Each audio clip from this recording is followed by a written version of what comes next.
Давненько у меня не вешался комп. Вот опять это произошло.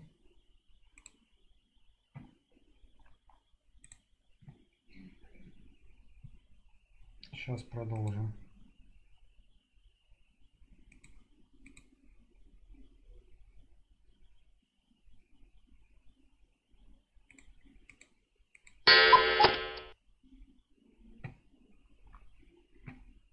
Привет, привет присоединившимся. Сейчас. Что не так?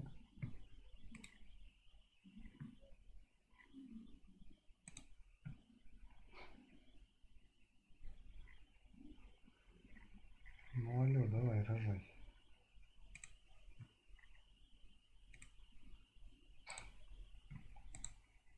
Ну, что с ОБС?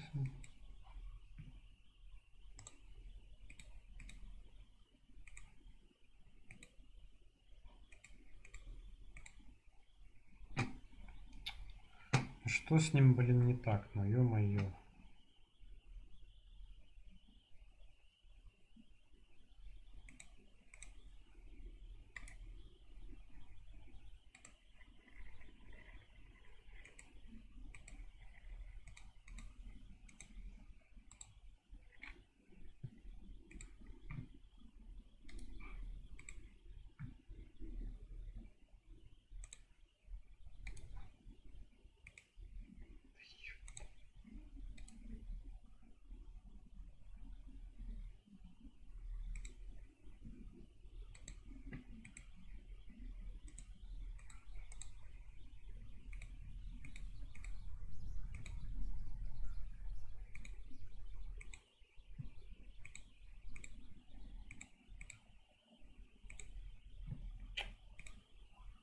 Что за фигня?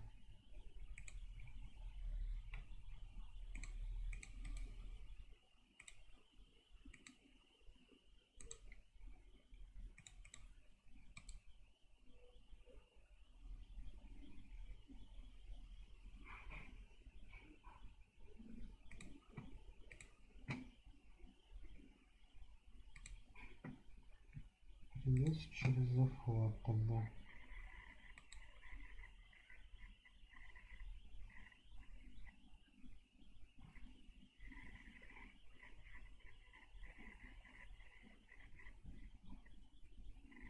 А вот хрен. А, вот. Ну вот так тогда.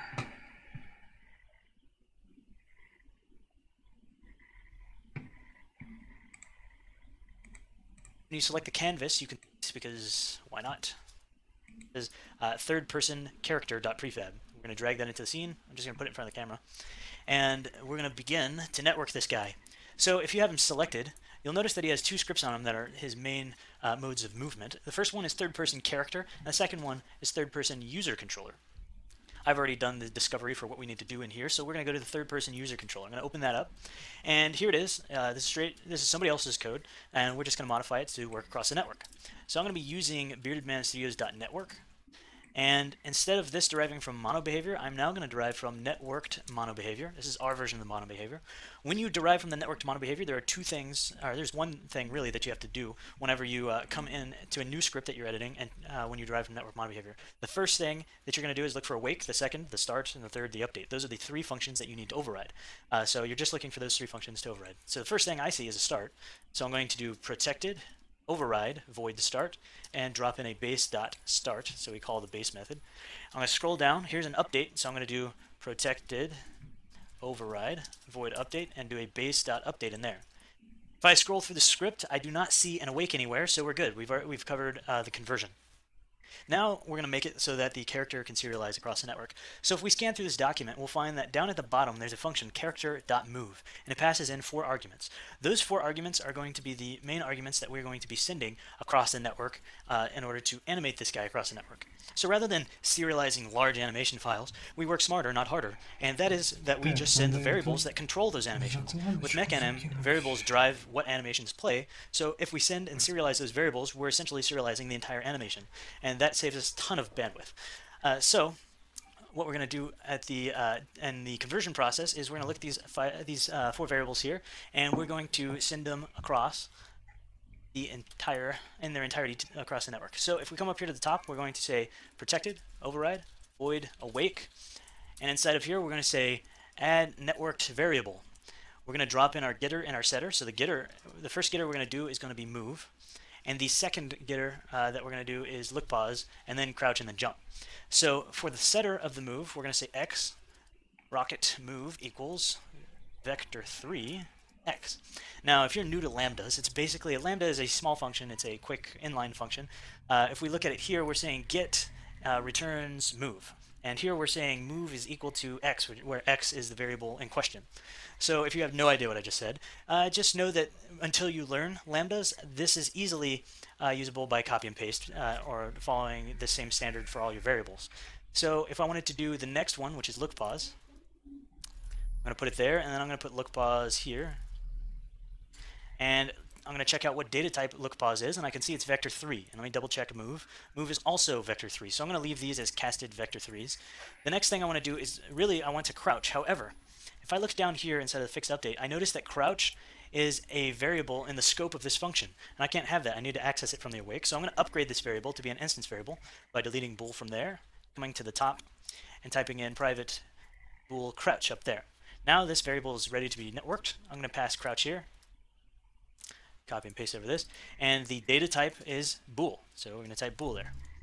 The last one we're going to do is the jump. So jump is already relative to this class, so we're going to drop it in there, and if we select jump, we can notice that it's a bool as well. So we're going to cast x as a bool to be assigned to jump. The very last thing that we're going to do is if we come down to the fixed update, we want to say if is owner, or if we want to say if not is owner. So only the owner is going to be able to move this character. If it is not the owner, we're simply going to update it. So I'm going to come down here to the function that controls the movement, which is this one, and I'm going to copy it, and I'm going to paste it up here. I'm going to return out of this because I want to hit this return line if I'm not the owner of this object, because I don't want to run any of this logic. All this logic should run on whoever is controlling the player, and whoever's not the player should update. So in this case, the server will move the character around, and the client will just update it. With this, we're completely done. If we jump back over here, we can save our scene out, and we're going to save it as game, because that's what we named it inside of the menu. So if we go back to the menu and select the canvas, scroll down to start game, that is why we called this game here. And then we're going to open up our build settings. We're going to drag in the menu, let me get rid of this. We're going to drag in the menu first, and second, we're going to drag in the game. With this, we are ready to check out the networking, so I'm going to build and run. I'm going to overwrite this instance of game. And once this is built, you'll see that I just move it on the server, those values transfer, and all the animations play. So I'm going to press play here, put it over here on this side of the screen. I'm going to go into the editor. I'm going to snap the editor to the left-hand side, expand it out a little bit.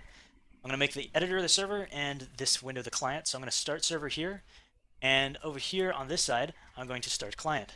Now I can select in the editor, and I can just start moving the character, and you'll notice that the animations are transferred to the client. I can jump, and I can also crouch, and I can crouch walk. So you can see that by sending those variables across the network, we have the entire character completely networked with very little effort. So if you have any questions, please let me know, and until next time, I'll talk to you later.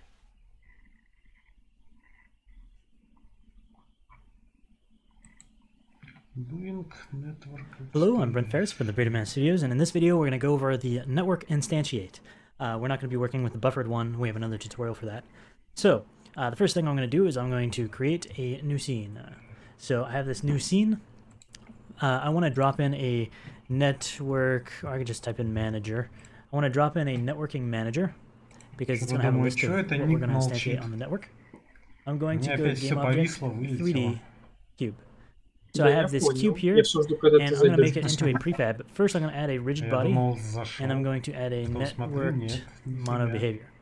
So now that I've added that, I'm going to go into prefabs, and I'm going to drop it into prefabs, and I'm going to delete it from my scene. Now, inside of the networking manager, I'm going to drag the cube into the network instantiates, which is a list of objects that can be instantiated on the network. And now we're going to create a script so that when we press spacebar, it will spawn this object on the network. So inside of scripts, I have this create test, and we can open it up. And it is just this bare bones script, and we're going to make it so that when we press spacebar, it loads on the network. So notice I'm using beardedmanstudios.network, And I'm going to make a public game object target, which is the thing we're going to spawn, is null.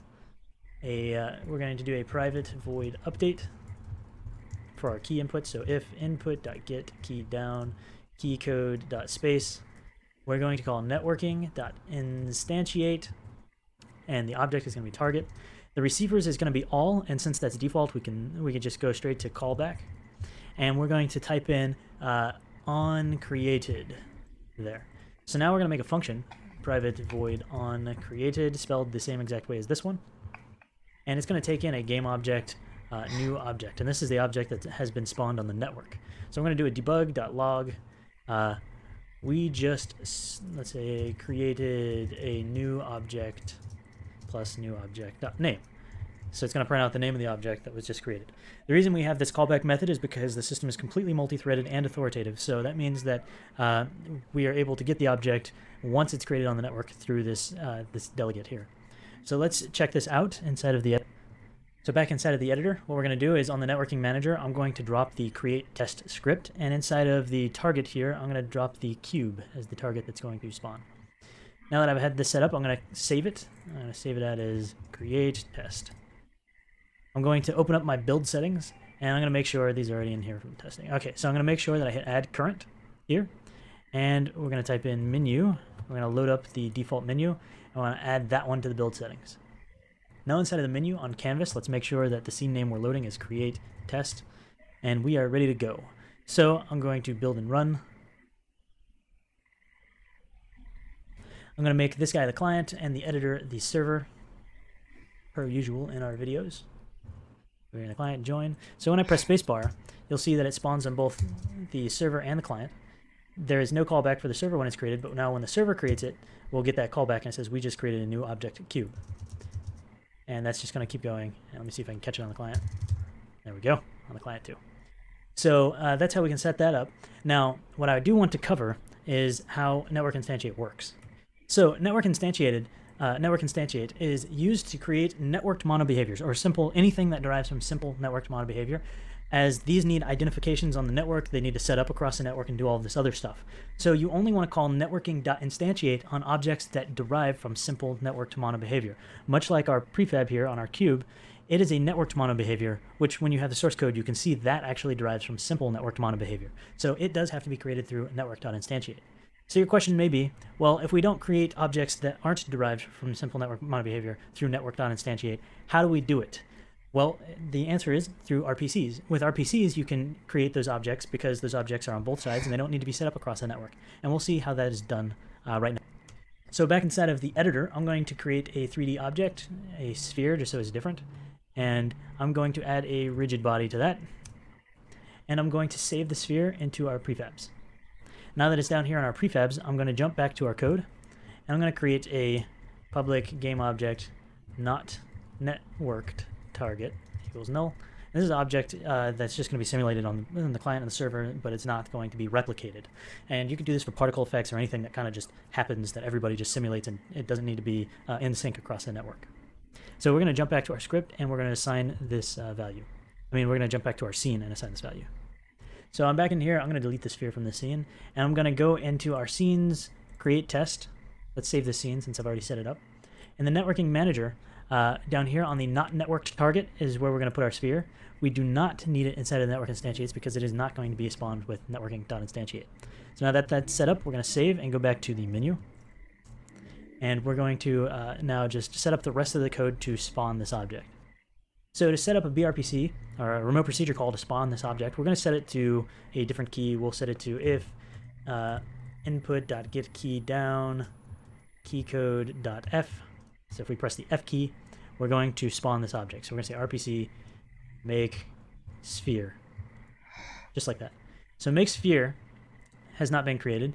And second of all, we cannot call an RPC from the monobehavior. So this is going to have to become a simple networked monobehavior. So simple networked monobehavior. And we're going to set up the makes sphere function. So to do it, we do private void make sphere. And all it's going to do is instantiate that sphere. So we're going to say instantiate not networked target.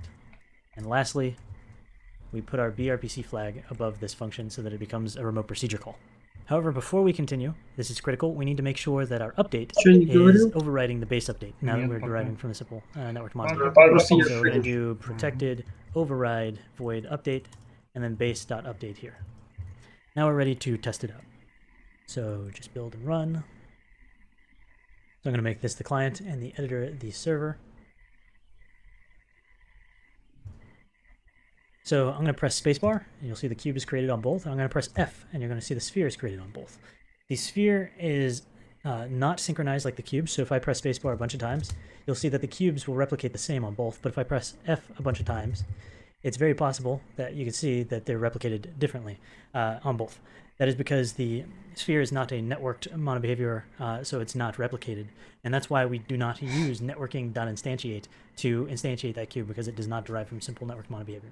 So that's it for instantiating on the network. If you have any questions, please let me know. If you have any feature requests or anything else, please let us know, and we'll be happy to accommodate. So until next time, thanks for watching.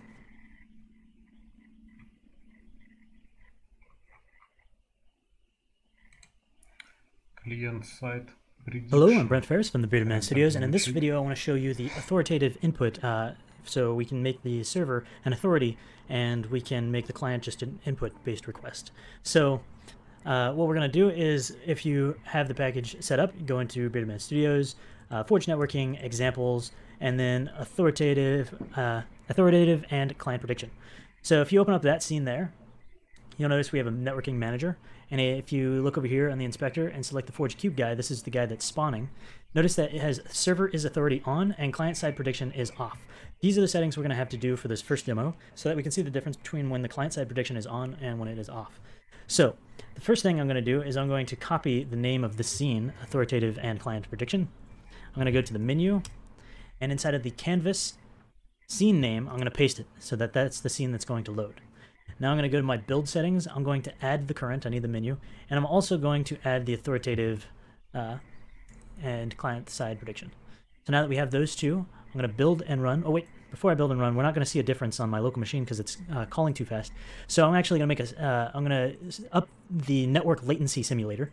And I will have another video about packet drop simulation and network latency simulation. But for now, let's put it at 500 milliseconds so that there's a delay between the client and the server of 500 milliseconds, which is pretty dramatic. So we're going to have it here, and now we're going to build and run. Okay, so I'm going to make this instance the client and the editor the server so that we can see both windows and we can see the delay. So I'm going to press play in the editor. Get rid of this window. I'm going to host a server. There's our server guy, and we can move him as normal. We get a bunch of messages spamming here. We'll talk about the messages later. I'll turn that off.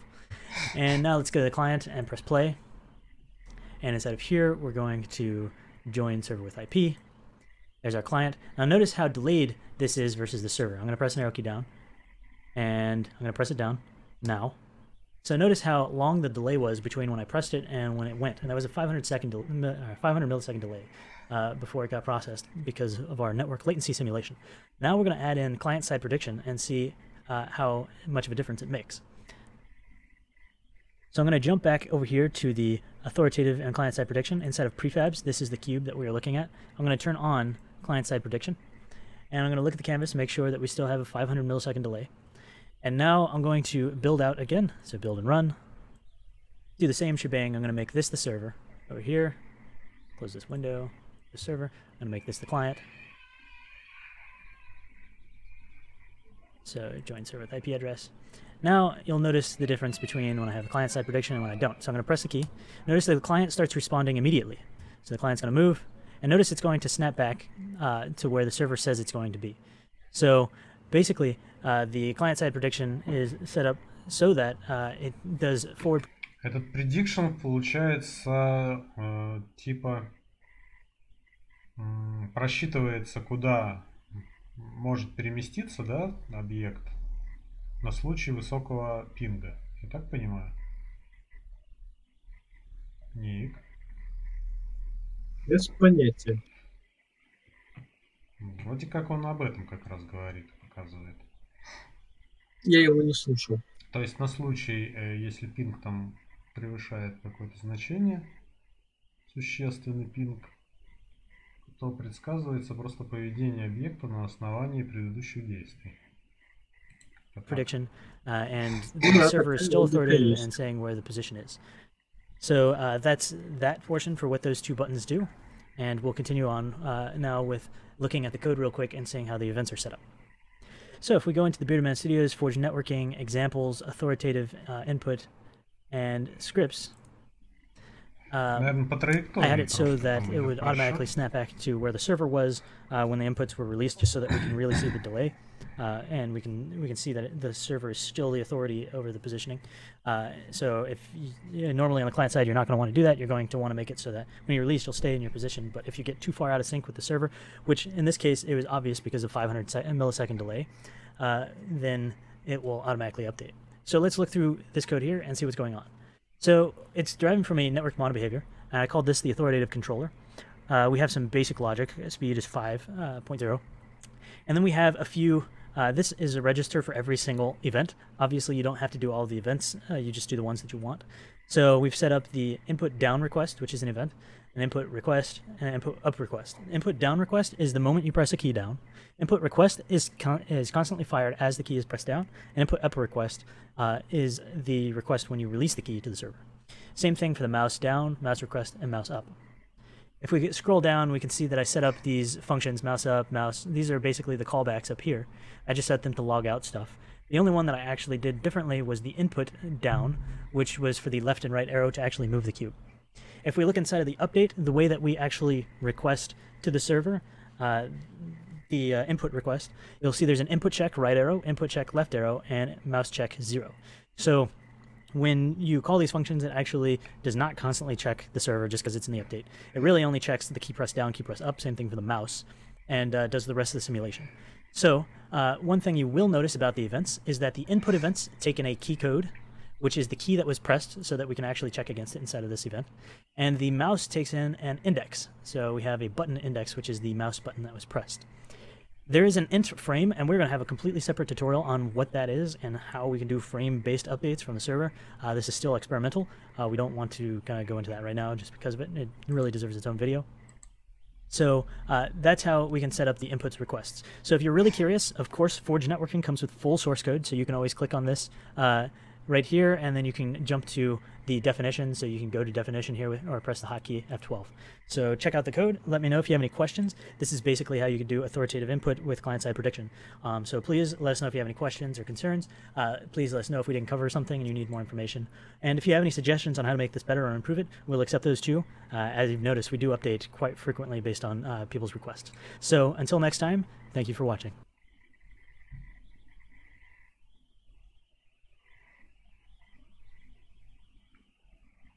Ладно, 64 человека. Hello, I'm Brent Ferris from the Bearded Man Studios, and in this video I just wanted to Я show пока не you a увидел little bit решения about для the Forge ММО с Networking установленным Remastered and сервером. kind of the stability checks that Ну, we've я been doing. пока тоже не увидел. So what I'm going to do here is Но I'm пока actually going to сейчас use 4 смотрим в clients to сторону spawn 64 players, so 16 варианта с players ареной, each client.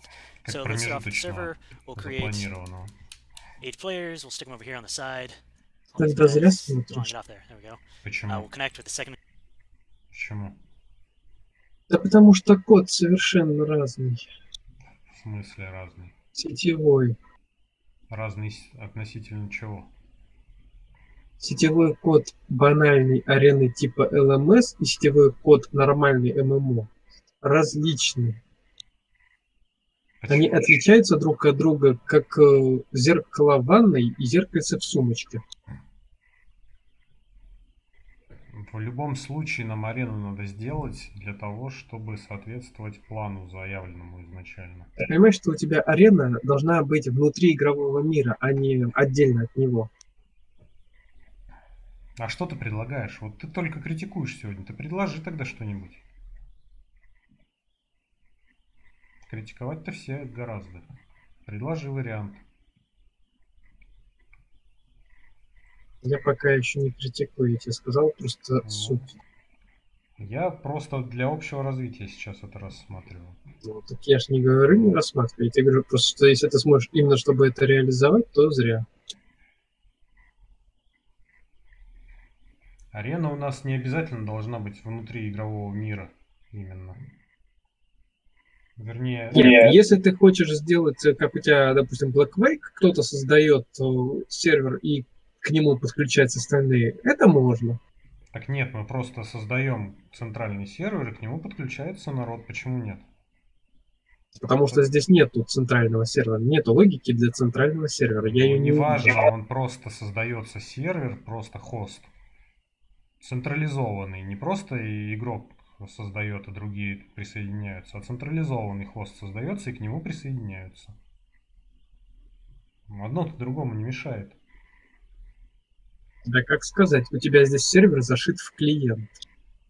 Ну так разошьем, если надо будет. Ну, не получится. почему? Да потому что придется всю логику дублировать. Возможно. Невозможно, а точно. Видишь, ты все это понимаешь. Я пока еще этого не понимаю. Поэтому я и смотрю для общего, так сказать, развития.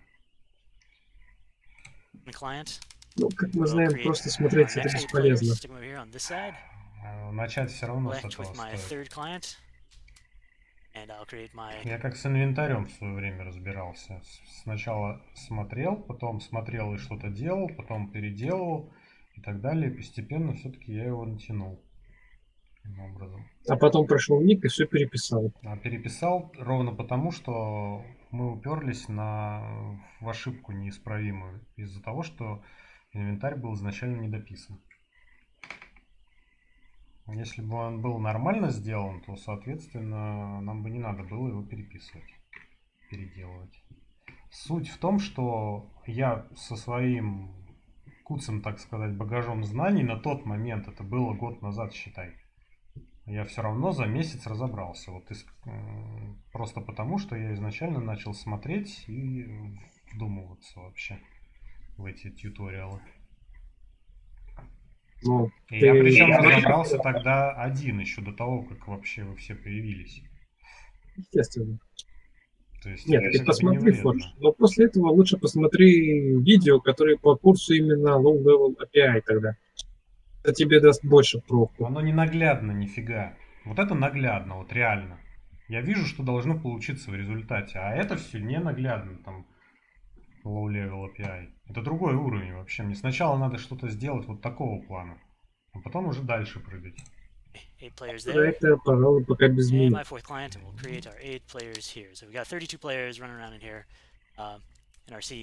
Тебе просто лениво ковыряться в чужом коде. Именно так. А если чужой код позволяет часть уже получить готовый, то надо попробовать сейчас. Иначе очень все медленно получается. Меня вот не устраивает, у меня начинается депрессия. Из-за того, что это все медленно и без плана.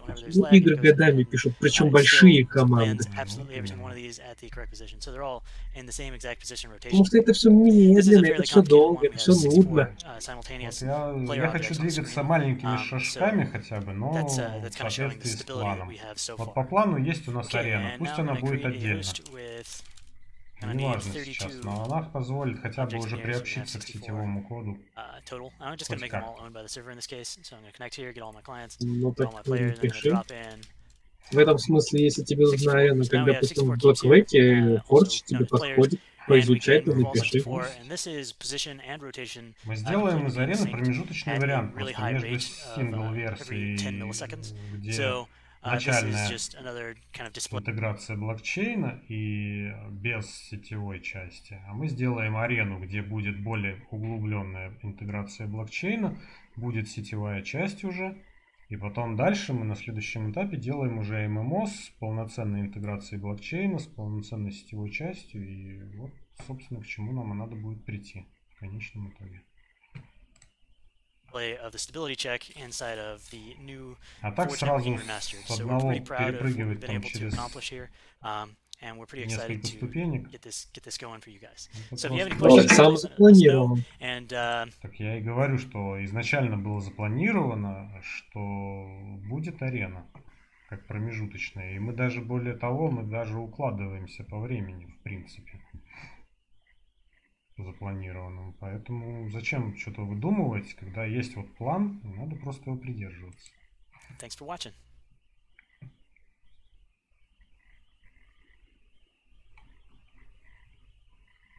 Этот мы видели, да, сегодня? Network контракт. Что там у него вообще есть-то еще? Hello, my name is Brett from Beardman Studios, and today I'll be talking about the Network Contract Wizard.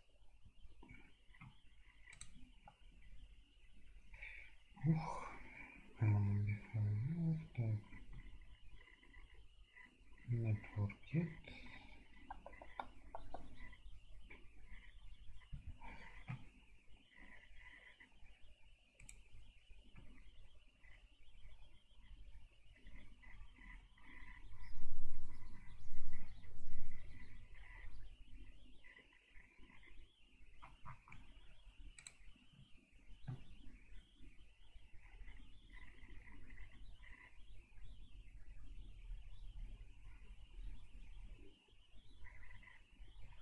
Ну, для разнообразия накоплением демочки.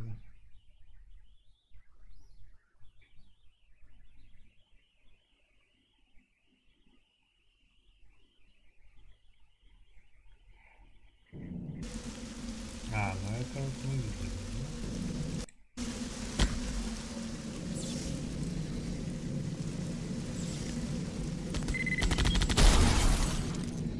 Да, это мы видели.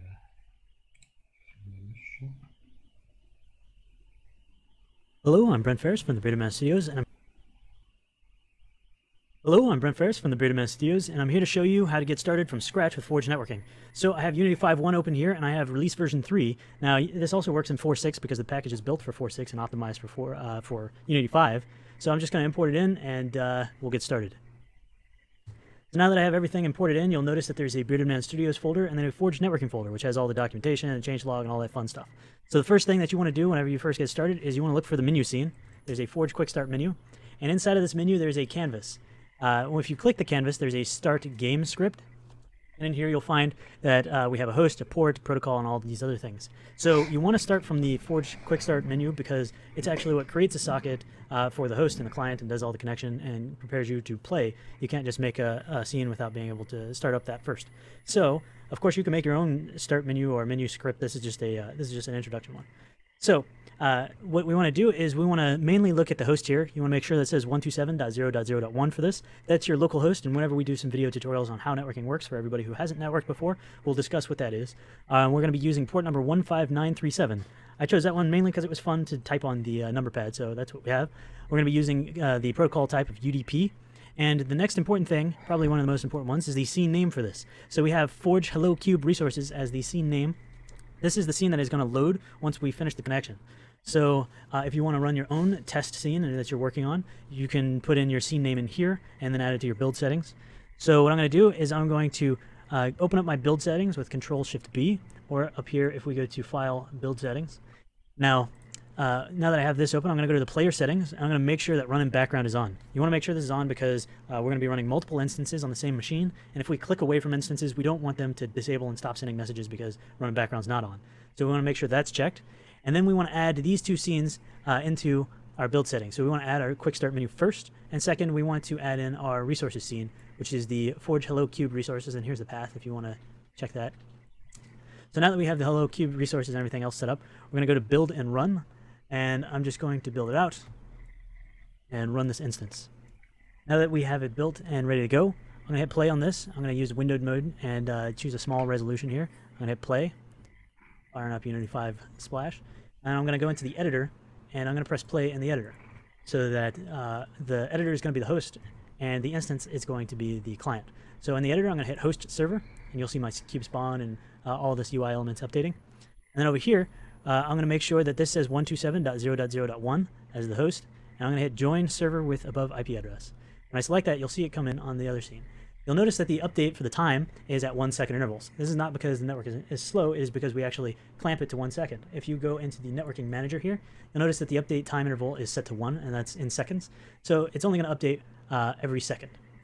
Now, if I move around, you'll notice that the cube will move around on both the server and the client. Kind of hard to show both unless I snap them. So now that we have everything running, this shows that our messages are working. We have a server and a client connecting, and that is basically how you can get started with absolutely no code. So please leave your feedback and your comments, and let us know if you need any help or if we forgot to explain anything. Так, интересный момент, кстати. В том же Black Wake там же нету лобби, получается. То То есть там создается сервер, и потом на него могут заджойниться максимальное количество народу, да? Ну, вообще-то список серверов это своего рода лобби и есть. Ну, в какой-то степени, да. Но ты хочешь сказать, что все сервера, которые там есть, это именно созданы игроками? Не может такого быть. Но вообще-то все сервера, которые там есть, да, это игроки. Нет, это не игроки, потому что там и названия разные и так далее. То есть это, скорее всего, именно выделенный комп, на котором создается таким образом просто сервер. Может быть, он как игрок. Нет, это банально какой-нибудь задрот включает у себя серверную часть, называет сервер как ему нравится, и все. То же самое было в КС до версии 1.6 включительно. Ну, фиг знает. И где тогда эти самые конкретные игроки, которые первые на сервере, которые создавали? А они не на сервере, это сервер. То есть это сервер просто, ну, на отдельном компе получается просто сервер? Нет, не обязательно на отдельном. Не обязательно, но в принципе оно... Это просто под приложение, скажем так, понятно. в норме. Until next time, I'll see you later. Hello, my name is Brett from Bearded Studios, and today I'll be going over Forge networking mechanism. I'm just going to give you a brief overview of what we're doing. This is a very simple.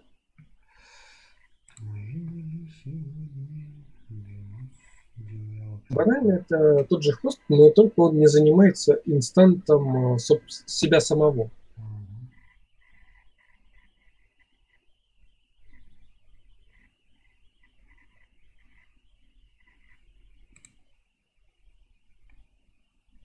Hello, I'm Brent Ferris from the Bearded Studios, and this is a quick video to show, or mainly talk about, the difference between a simple networked monolith. Так, отойду на минуту.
Вот, кстати, интересная мысль тут у меня возникла. Вот в том же самом PUBG, как по-твоему реализована система нанесения урона, вот, например, от ударов кулаками? Да без понятия. Ну, предположить хотя бы. Вот у нас в Альфе получается коллайдер, наносящий, с триггером, наносящим урон, появляется при ударе. Привет, Антон. Вряд ли в PUBG сделано именно так. Вот вопрос как? Да вариантов просто много. Я не знаю, какой у них. Ну, например, какие парочки? Ну, например, коллизия. Так а какая коллизия, если капсул коллайдер один на игрока и плюс еще, допустим, хитбокс на А с чего голове. ты взял, что у них там капсул коллайдер? Ну, мне так кажется. Они ж не на Unity делают. Ну, понятно, ну а ты думаешь, что там у рук есть отдельные коллайдеры? Нет, не коллайдеры. Ну, триггеры. Нет, не триггеры. Что? Тут не совсем годный термин Unity, потому что мы не знаем, как организован их движок. Это во-первых. Ну, я Во-вторых, смотри. Во-вторых, да, допустим, у нас есть два меш-коллайдера. Угу. Взаимодействие вот этих меш-коллайдеров через коллизию, как вариант. Но Не триггеры именно отдельные. Да, я понял, что межколлайдер, но межколлайдер, он включает в себя все тело персонажа, то есть там и голова, руки, ноги и так далее. Соответственно, нельзя, получается, определить, чем именно получен удар. То есть фактически... А что? А как? По мэшу. В смысле? По точке соприкосновения мэша. Может быть, да.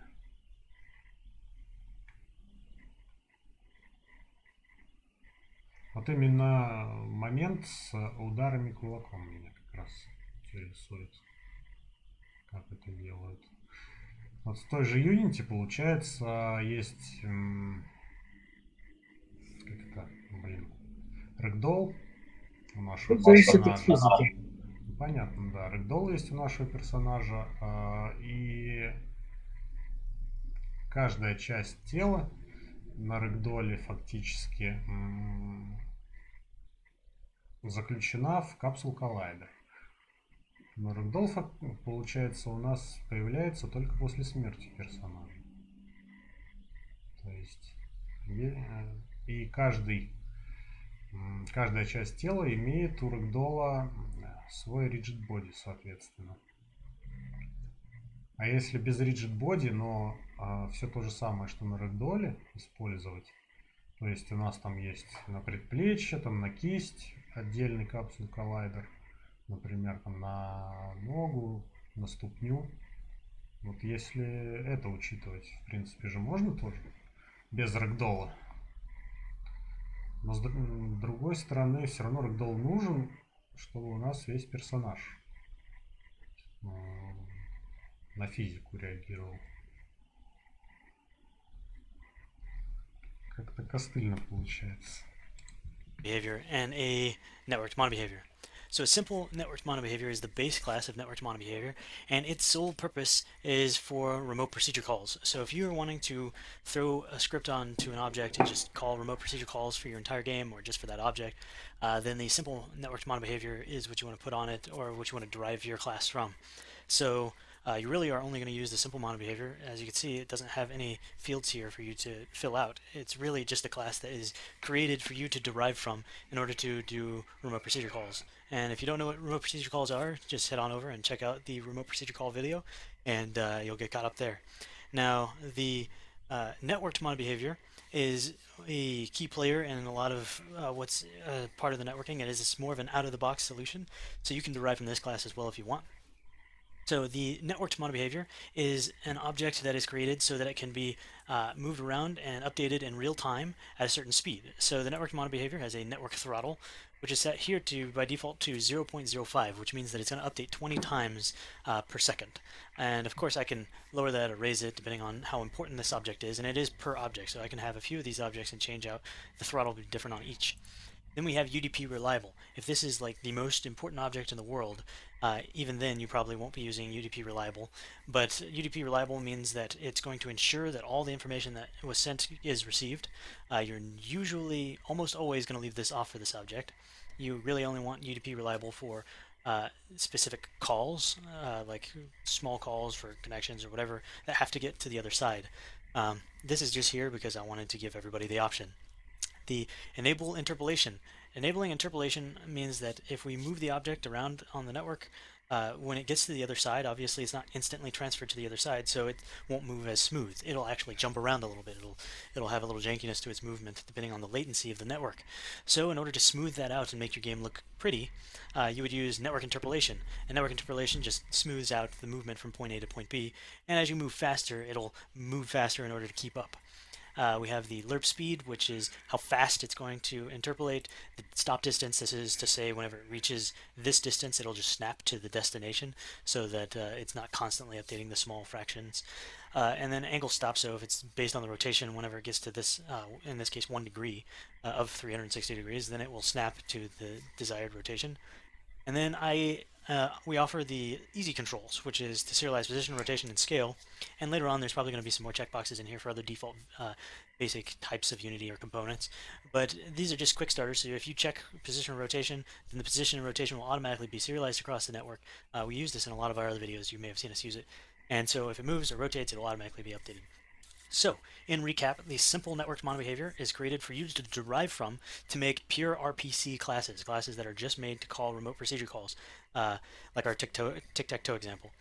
Networked model behavior is created for you to be able to update an object constantly over and over and over and over again as fast as possible, or as fast as you allow it to via the throttle.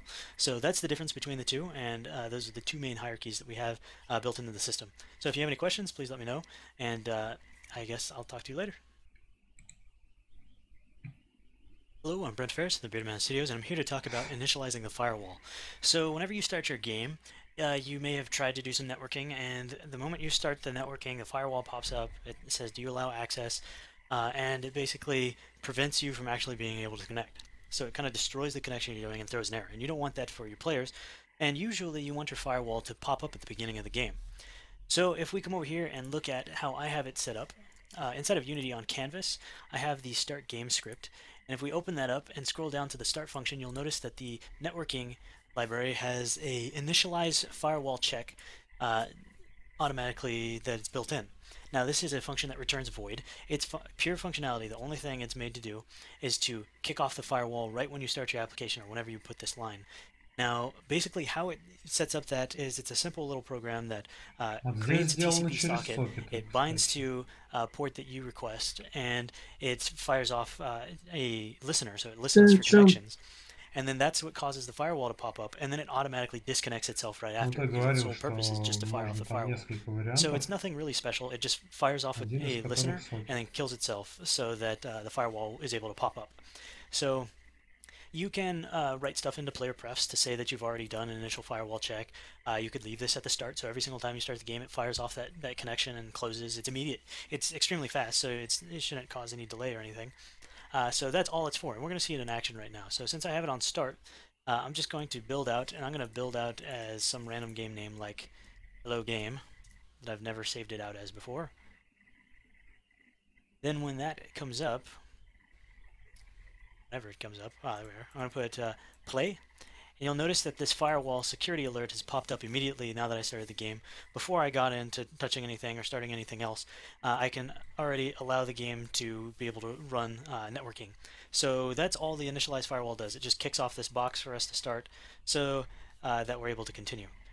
No, this does not fire off the firewall every time, just how Windows works. If I were to build and run it as the same name again, obviously it's per executable, so if I change the executable name, it will ask me again. But since it's already asked and accepted, it's not going to pop up with that firewall again. So that's what the initialized firewall is for. And yeah, so if you have any questions, please let me know. Yeah, just I guess I'll talk to you later. Hello, I'm Brent Ferris from the Bearded Man Studios, and I want to show you remote procedure calls. So what remote procedure calls are basically, it's the ability to call a function across everybody that's connected that has that class that can call that function. So let's say that we had a function to jump. I can do a remote procedure call, jump, and everybody will call the jump method. So we're just going to go straight into it. I'm going to go into my scripts here, and I'm going to create a C# script. I'll call it ball, because I'm going to put it on the sphere. Open it up. And first thing I'm going to do is I'm going to be using BeardedManStudios.network. Second thing is I'm going to derive from the simple networked model behavior. If you don't know what the difference is between the simple networked model behavior and the networked model behavior, I have a video that goes over that. Otherwise, a high overview is the simple networked model behavior is basically made purely for RPC-based classes, and the networked model behavior is more for real-time variables updating. So to create a method that is a remote procedure call, you'll put these brackets. This is an attribute. We're going to put BRPC for bearded RPC, or bearded man studios. We're going to do a private void move ball, vector 3 direction, and transform.position plus equals direction. That's all we're going to do with this method. Now I'm going to make it so that when I press the spacebar, it's going to call this method across the network. So protected, override, and we're going to override the base update method. And what we're going to say is if input.getKeyDown keycode.space. So if we press the spacebar, RPC. Now, RPC is a built-in method to the simple networked mono behavior. So what RPC takes is the first argument is the method name that we're going to call across the network, and the consecutive arguments after that are the arguments to that method that we're calling. So I'm going to copy move ball, paste it in there as the string name, and then it's going to be params object array, so I can just pass in my next thing. So new vector 3, and we'll do 0.35f. We'll do 1.2f, and we'll do negative 2.32f, just some random numbers. Now, before I continue, I'm going to say that if I had more than one argument, let's say I had an int in here, I would just put a comma after this argument and put in my integer value. So it would be the first argument maps to the first argument, and the second argument maps to the second argument. Here, they map 1 to 1. So I don't need that, so I'll get rid of it. So with this, I will save, and we'll see it working across the network. So I'll jump back into Unity. I'll select the sphere, I will add the ball script to it, and I'll build and run as game. I'm using my Forge Quick Start menu for this. So I'm going to display on monitor 1, snap Unity over here so I can see both, and let's go to the menu, save that. Alright, so I'm going to be the server over here, and the client over here. So if I come to the server or the client, I can press spacebar, and you'll see that it called the method across the network, and now the ball is moving each time I press the spacebar. So that's how you can do a remote procedure call across the network. That's what it is, and I will just go into a little bit more in depth in the remote procedure call. If you're used to Unity's remote procedure calls, you will remember that there is an option to do an RPC mode. So I can say the network receivers, and I can say all receive it. All includes me. All buffered, all will do everybody including me and buffered. So if somebody joins the network session, this method will be called for them with these arguments. Others, that's everyone except me. Others buffered, that's everyone except me and anyone that joins will get this method call. And then server, which is just the server will execute this, nobody else. So currently the default is all, so everybody gets it. If I wanted to like spawn, let's say, a vehicle, which we'll go into in a different tutorial, I would say all buffered, because if somebody joins in after me, I want them to have my vehicle in their scene. If I did just all, then it would be everybody that's in the scene right now, but nobody else, even the people that join after. So this will give us the same results, this current line that I have right now. And of course, if this had more arguments, I would just consecutively add them after that. So if you have any questions, let us know. Until next time, I'll talk to you later. Hello, I'm Brent Ferris from the Bitterman Studios, and I wanted to show you how you can take some movement scripts that I have applied to this cube, for example, and make it so that only the owner of the object is able to manipulate it. So if I looked at the movement for the cube here, it's just a simple update. If I press a key, it moves it up, moves it down, and rotates it. And I only want to do this for the owner. So all we have to do in here is I'm going to derive it from a networked model behavior so it can be transferred over the network. And I just need to put it here. There we are. Now I need to override the built-in update. So I'm going to do protected override void update base.update.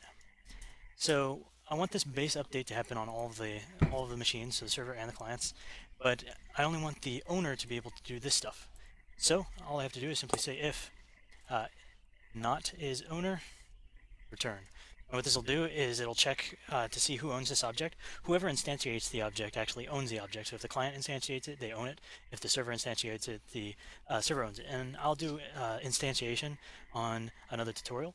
So basically we're saying if it is not the owner, we're returning, which prevents the rest of this code from running. So I'm just going to save this, I'm going to build it out and give it a whirl.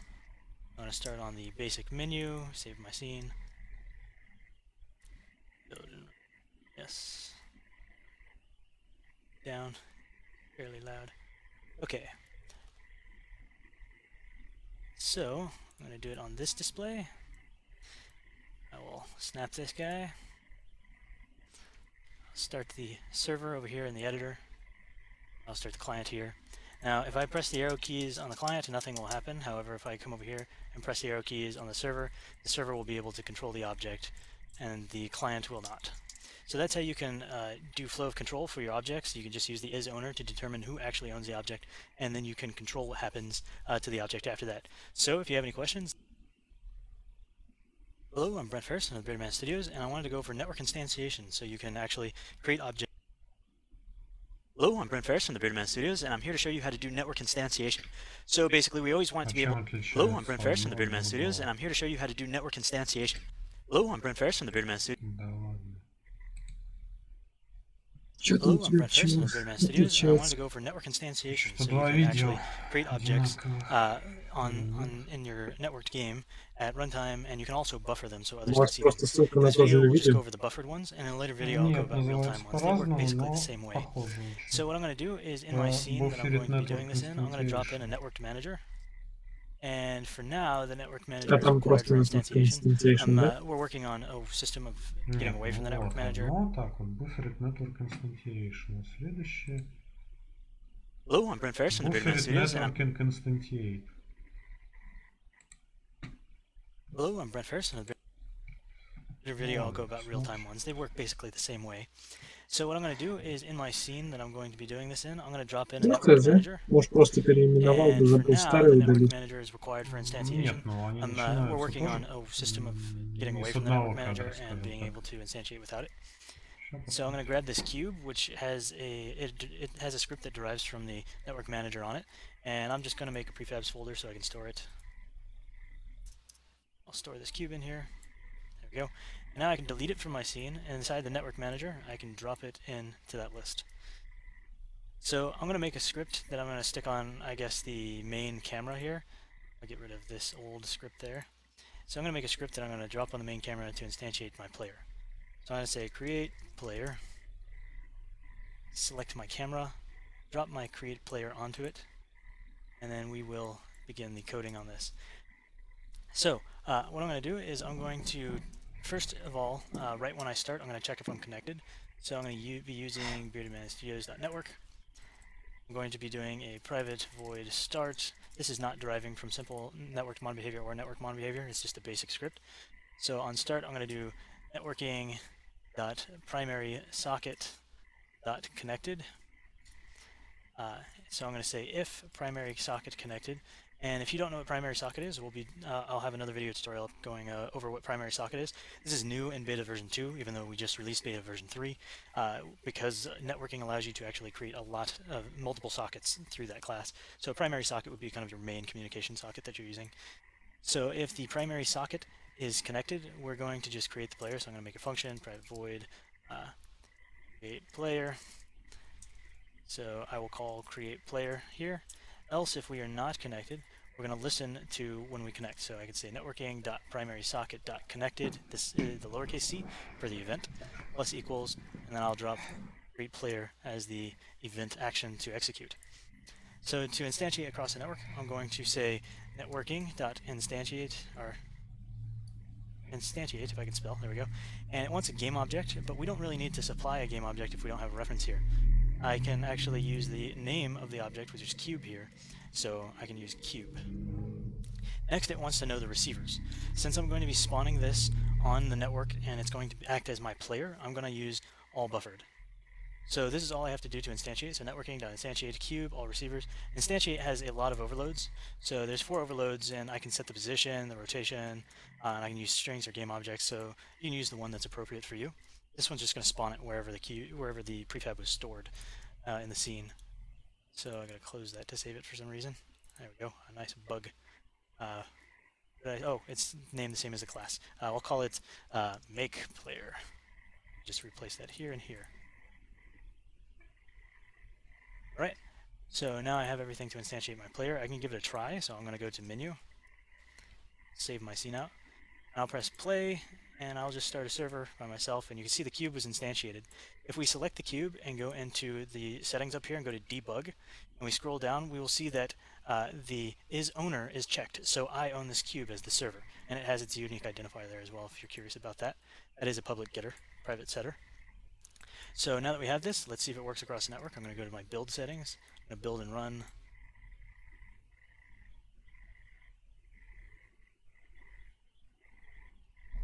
So, there we go. Now that it's built and run, I'm going to here, snap this to my left.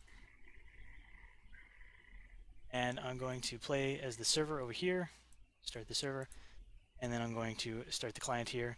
Now you'll notice that our cubes are overlapping, but we do have 2 cubes in here. Let me just move this guy out of the way. So we have 2 cubes in the scene. If I select this cube, which is the server one, I can go to debug, and I can see that isOwner is true. And if I select the other one, I'll see isOwner is false because it's owned by this client. Now, something else that's cool that you may not have noticed unless you watch the other tutorials is that this move cube script that's attached to that object actually only moves a cube that is owned by the person that is pressing the keys. So when I as the server press up or down, I rotate this cube and move it. Since that isOwner is set, only the server can move only the cube that it owns, whereas the player is the one that can move the cube that it owns. So that's a quick tutorial on how to get buffered instantiation so that you can get your players spawning and visible to the network. So if you have any questions, please. Hello, I'm Brent Ferris from the Bearded Man Studios, and I'm here to show you how to do network instantiation. So basically, we always want to be able to take an object and instantiate it on the scene, especially when we have a bunch of players. So let's imagine that we have, when we start up a scene, we drop in a car or a vehicle or a player character, and then everybody has to be able to see that player, so they have to be buffered. So I'm going to go over how we can set all that up. I'm going to just do it with a simple cube, but all in all, it would fit into any other kind of scale. So the first thing I'm going to do is I'm going to start up a new scene here inside Unity, so it's a blank new scene. Now that I'm in here, I want to set up my guy. You can see that inside my prefabs, I have this guy character, and it's nothing fancy. It's just a cube, and this cube has a move script, which I'll post on the site, which just allows me to press the arrow keys to move it up and down, and it derives from the network to mono behavior, which you can watch that tutorial if you haven't seen it yet. So we want to spawn this character and be able to move it up and down over the network. And so the cube is actually not going to be in the scene when we start it up. So the very first thing we're going to do is we're going to head over here to the scripts folder that I have here. You put it in any folder. I'm going to create a script, and I'm going to call it make player. So now we wait for Visual Studio to open. And then we reopen the file again so it populates. There we go. Let me make this bigger. It's hard to see. All right. So the very first thing we're going to do is probably the most important part. We're going to be using BeardedManStudios.network. And now we're going to just make a normal mono behavior. All it's going to be doing is instantiating our guy. So I'm going to make a private void start. Inside of the start, I'm going to say if networking dot primary socket, no, not primary, there we go, primary socket dot connected with the uppercase C. That's an event. Networking dot instantiate guy. And then we want to say who is it that is receiving this. I'm going to say network receivers all buffered. I'm going to use all buffered because if I just say all, it goes to everybody that's currently on the server, but it doesn't go to new people. We want it to go to new people. When they join late, we want them to be able to have everybody's characters. So we're going to be using all buffered. Else, if we are not connected, we're going to set up the delegate in order to what to fire whenever we connect. So I'm going to say networking.primary socket.connected. This time we are using the event. And we're just going to make an inline delegate here. I'm going to say networking, I'm not going to do that. I'm just going to copy this line rather than typing it all out again. Basically going to do the same line. Could have made that into a function, but hey. So now I'm going to do private void update. And inside of here, I want to show another feature just to show that the players are moving around. And we're able to see that we get position.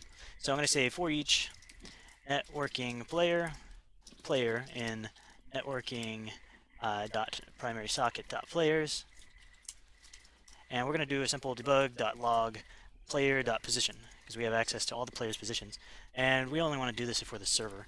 So if networking primary socket is server, then we're going to call this for each in this debug. Alright, so our main thing, this is more of a treat down here, but our main thing is our network instantiate the variable or the string of the object name that we're going to instantiate, and then who is receiving it, which is all buffered. So let's set up the next part of this. The next part is actually using the network manager. So I'm going to type in networking manager, if I can spell correctly. Here it is, networking manager. I'm going to put it in the scene, and you'll notice that there's a network instantiate. This is a list of the objects that are going to be able to be instantiated across the network. So we're going to take our guy, spelled GUI with a capital G, and drag that into the network instantiate so it extends the list. If we looked at our code, we named this exactly the same name as the object we have here. So its match is 1-to-1. Now I'm going to go to my script. I'm going to grab my make player, drop that onto any object in my scene. I'm just going to put it on the network manager for now. It makes it simple. I'm going to save out my scene. I will save it as game. Alright, so now I'm going to test it out, make sure my cube actually spawns when I start up. So I'm going to go to the menu scene, I'm going to play, and I'm going to hit start server. And you'll see my cube actually spawned into the scene here. And it's all set up, and this is player is checked to true. So, what I'm going to do now is I'm going to build this out, and we will see it spawning across the network, at least across the localhost. So, now that it's built out, it takes forever. I'm going to go to display 1, press play. I'm going to go over here, snap my editor. Alright, I'm going to play in the editor. I'll make the editor my server so I can see my hierarchy and manage it. So there's our cube for our server. I'm going to hit start client. There's our cube you can see popped in on our client. And down here it's debug logging our client's position. So let's move the server out of the way. Notice when I move the client's position, it'll update the position over here inside of the console. But we'll have a separate, an entirely separate tutorial to talk about that. That's just a little treat. So that's how you can spawn these objects across the network using network instantiate. It's pretty straightforward. And let us know if you have any questions. And until next time, I'll talk to you later.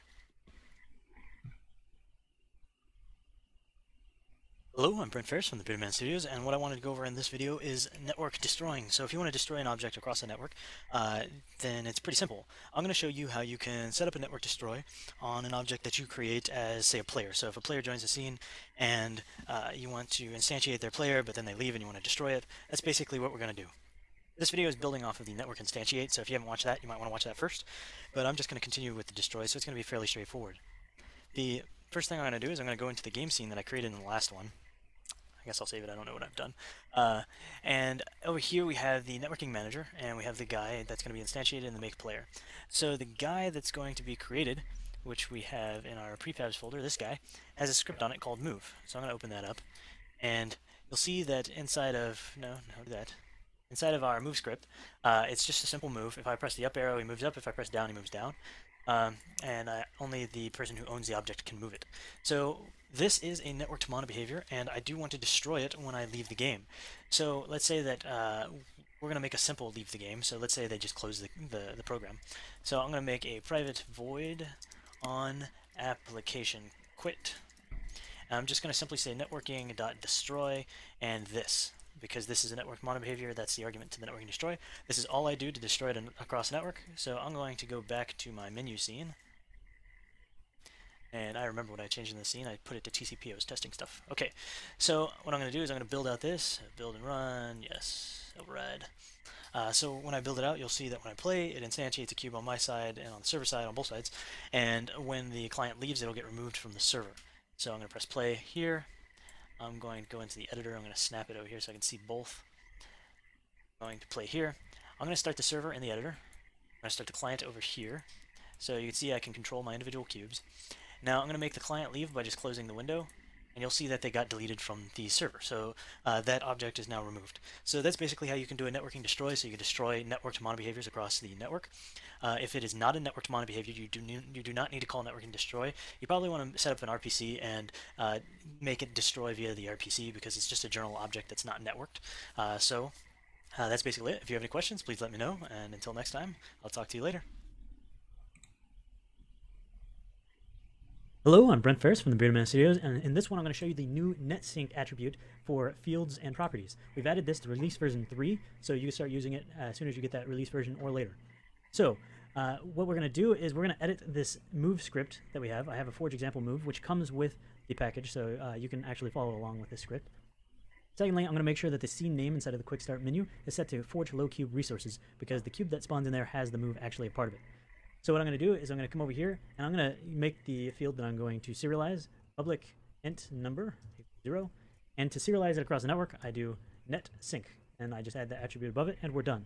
So what I'm going to do is I'm going to make it so if I press spacebar, this number increments. So I'm going to come down to the bottom of this update and just say if input get key down ecode dot space, Then I'm going to say number plus plus. I'm just going to increment the number.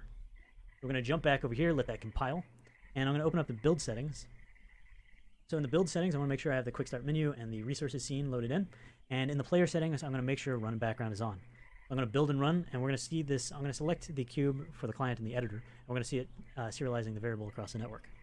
Okay, now that it is built out, I'm going to make sure it's windowed mode, choose a small resolution, press play. And then in the editor, I'm going to press play, and I'm just going to start the server in the editor. Go server. So this is my cube, so the next cube that comes in is the one I'm going to select. There's that cube. So it's going to be this cube. Now we have this number here that's inside of the inspector, and if I come over here and press spacebar, you'll see that it actually increments that number on the server. So now our variable is being serialized across the network, and when we change it with the spacebar, it gets sent across the network only on change. So that's basically it for the NetSync, and we can actually do a little bit more. So we're going to go into a more complicated version now that we have this working. So I'm going to jump back into this script, and what I'm going to do is I'm going to make it so that when this variable changes, it calls a function. So I'm going to add in some extra field or some extra parameters to this constructor of this attribute. So the first one is going to be the method I'm going to call. I'm going to call a method I'm going to call print. And the second parameter is the network callers, which is who is going to call this method whenever it gets updated. Is it going to be everybody, others, or the person owning it? So I'm going to do everyone so that everyone gets it. And I'm going to make the function print. Public void print. And it's just going to say debug.log. The number has been updated to, and then number. And now that we have that in there, we have our function print, which matches up to this string. I'm going to save this, jump back, rebuild, and we'll go through the process of seeing it serialize across the network again. Right, now that it is finished building, I'm going to press play, get this going. I'm going to start up the server the same exact way I did last time. Server over here is my cube guy. Notice if I press spacebar, you'll see the number has been updated to 1, 2, 3, so it's been updated. I'm going to go over here and say join. Now the second one has come in, so when I press spacebar, it should say 1 for that one. So I'm going to press spacebar, and you'll see 0, because it is actually firing the function before it has been updated. So I'll fix that whenever we send this out. I'm sending it out tonight. So if I press spacebar, you'll see that it continues to count up. We have 0, 1, 2, 3, 4, 5, 6 being sent across the network from the client to the server, and that's all we need to do to serialize the variables.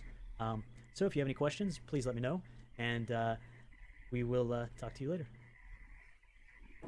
Hello, I'm back. We made the necessary edits to fix that bug where it was calling the function before the value updated. It actually had to do with our linear interpolation system.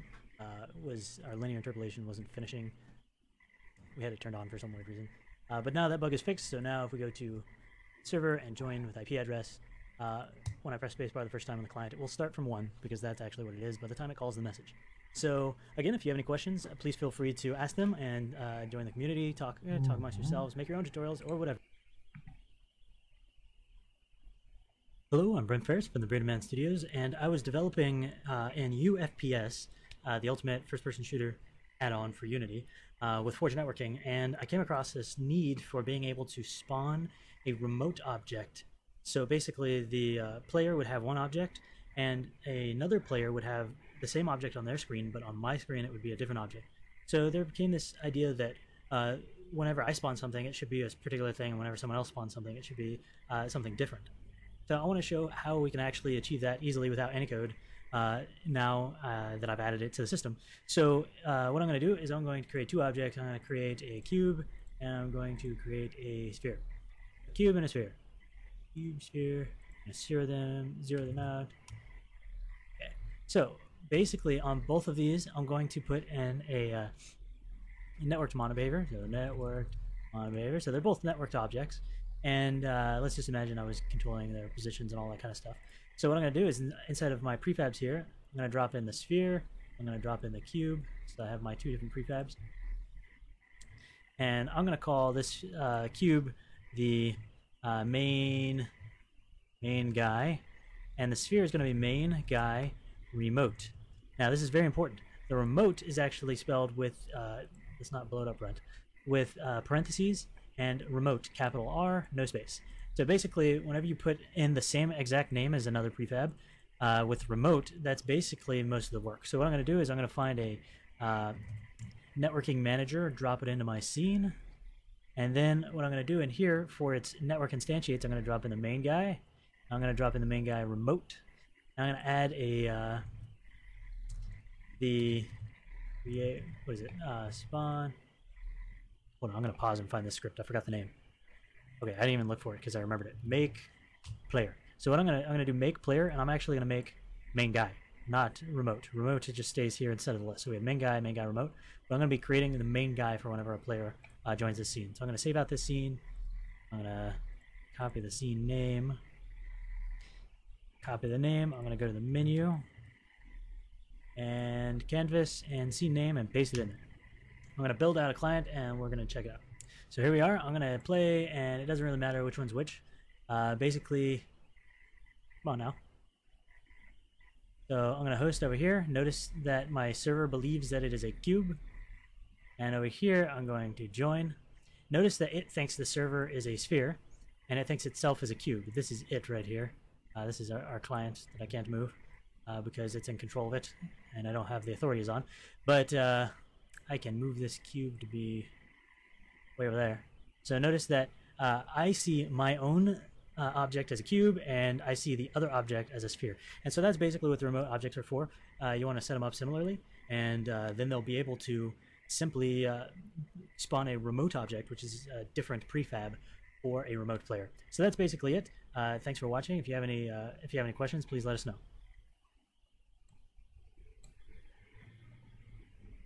Hello, I'm Brent Ferris from the Bearded Man Studios, and in this video I wanted to quickly go over the various kinds of update methods that we have specifically for owners and non-owners. If you have used the system previously in older versions or any other networking system, you would usually have to break it up to have a bunch of things like if is owner do this, if not do something else.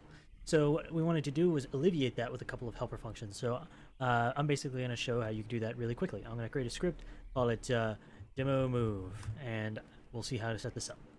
Alright, so basically first we're going to be using, alright, so we'll be using beardedmanstudios.network, and wow, this needs to stop popping up. Okay, so we're going to be using beardedmanstudios.network, and we're going to be using a networked mono behavior. And basically what we're going to do is we're going to do protected, override, void, and then if you look through here, you'll notice that there is a owner update. It's down here. Owner update. And the code inside of this function is only going to be called on owners, and non-owners is going to call something else. So we say protected, override, void, non-owner update. And there's some corresponding fixed update and non-owner fixed updates as well. So we just write our code in here if input.getKeyDown, and we use keycode dot, let's say, space. And I'm going to use the same exact thing over here. What we'll do is if you do own it, we'll move the object up. So we'll do transform.position plus equals a vector3.up. And if you do not own it, we're going to say debug.log. You do not own this object. So basically when we press space and we're owner, it moves up. And if we press space and we're not an owner, it's going to debug log this. So let's check it out inside of Unity. I'm just going to set up the scene real quickly. So I'm going to create, well, that's not the right place. I'm going to go and create a sphere, and I'm going to save this sphere here, and I'm going to attach the demo move to it, which just has all of the network transportation stuff on it, which we don't need to worry about in this case. So now we have our prefab.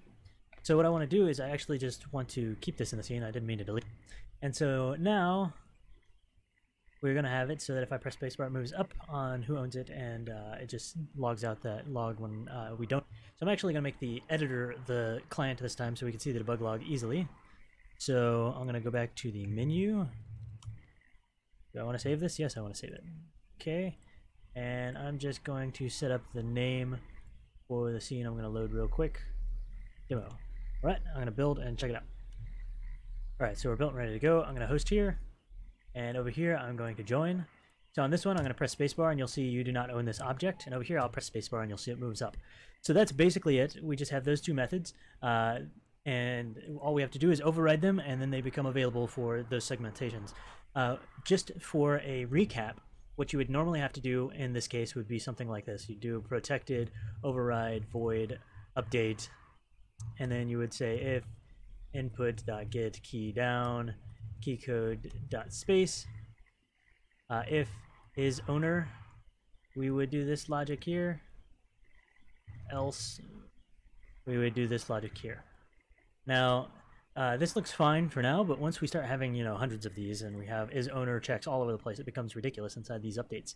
So rather than doing this, we can segment out the updates into just these. And of course, like I said, there's also an owner fixed update and a non-owner fixed update. And those are the same thing as fixed update. They get called when fixed update would get called, but only on whoever owns it. So if you have any questions, please let us know. And thanks for watching. Hello, I'm Brent Ferris of the Bearded Man Studios, and in this video I want to show you how you can go about getting individual net sync variables to not interpolate when interpolation is on, so you can turn it on and off per variable. So if we look at this network thing, it has this sync float script on it. It has interpolation turned on here. So let's take a look at this, and we have a net sync over a number, which is just a float, and if I press spacebar I just add some arbitrary number to it. So we'll see it interpolate first and how we can turn it. Alright, so I'm going to be the host over here and the client over here, so host and client, and I'm going to select the network thing and scroll down and look at the number. So since the host owns it, when I press spacebar, you'll see that the value gets interpolated from what it is to that value. So we don't want this to be interpolated, we want it to instantly change. I'll show you how we can set that up. So if we go over to our code, we will notice that the net sync actually has more than one parameter for its constructor. It has a whole bunch of constructors. All we care about though is the net sync dot interpolate. And I can say false on this. So I'm going to say netsync interpolate false over number. There's also a true option in there. So I'm going to put false over the number. I'm going to jump back here, build it, and we'll see it again. Okay, same setup. Host here, client here, select my network thing, go down here to number, press spacebar. So you'll notice that it no longer interpolates, and it just instantly changes to that number. So that's how you can actually change the interpolate types over a netsync var. So thanks for watching. If you have any questions, please let me know, and see you next time. Hello, I'm Brent Ferris from the Bearded Man Studios, and in this video I want to show you our HTTP library, which is a part of Forge. If you look at this HTTP object, I have the REST test script. And the REST test script, basically, once I press spacebar, it's going to create an HTTP object, set it to Google, and do a GET request on it. So let's see it in action real quick, and we'll explain some of the high-level parts. I'm going to press play. Over here, I'm going to click, or not click, I'm going to press spacebar, and you'll see that I get the response from Google with all their, with basically their web page. And I can do this multiple times. This is multi-threaded, so it doesn't hold up the game thread. And you see each time I do it, we'll get a response. So, just to go over the GET request really quick, basically you create an HTTP object. You can have a cached one up here that sits in memory, or you can create one at live runtime. You can specify the URL here. There is an optional parameter for headers, so you can pass your headers that you want that are specific to whatever request you're doing. This request we're doing is a GET request. The first argument is a callback, which we actually have as a lambda expression here. I could also make it a function because it's a callback. And the second argument is a get string, so get string parameter, something I put inside of the URL. And these are just an array of strings. So that's our GET. There's also a post. Ник. Тут я тут. У меня вопрос. So you do a post request as well. Вот этот код, он за что отвечает вот таким вот образом? Чего еще раз ты пропал? Код вот этот, как работает? То есть вот с таким вот символом, вот таким образом написания, что он делает?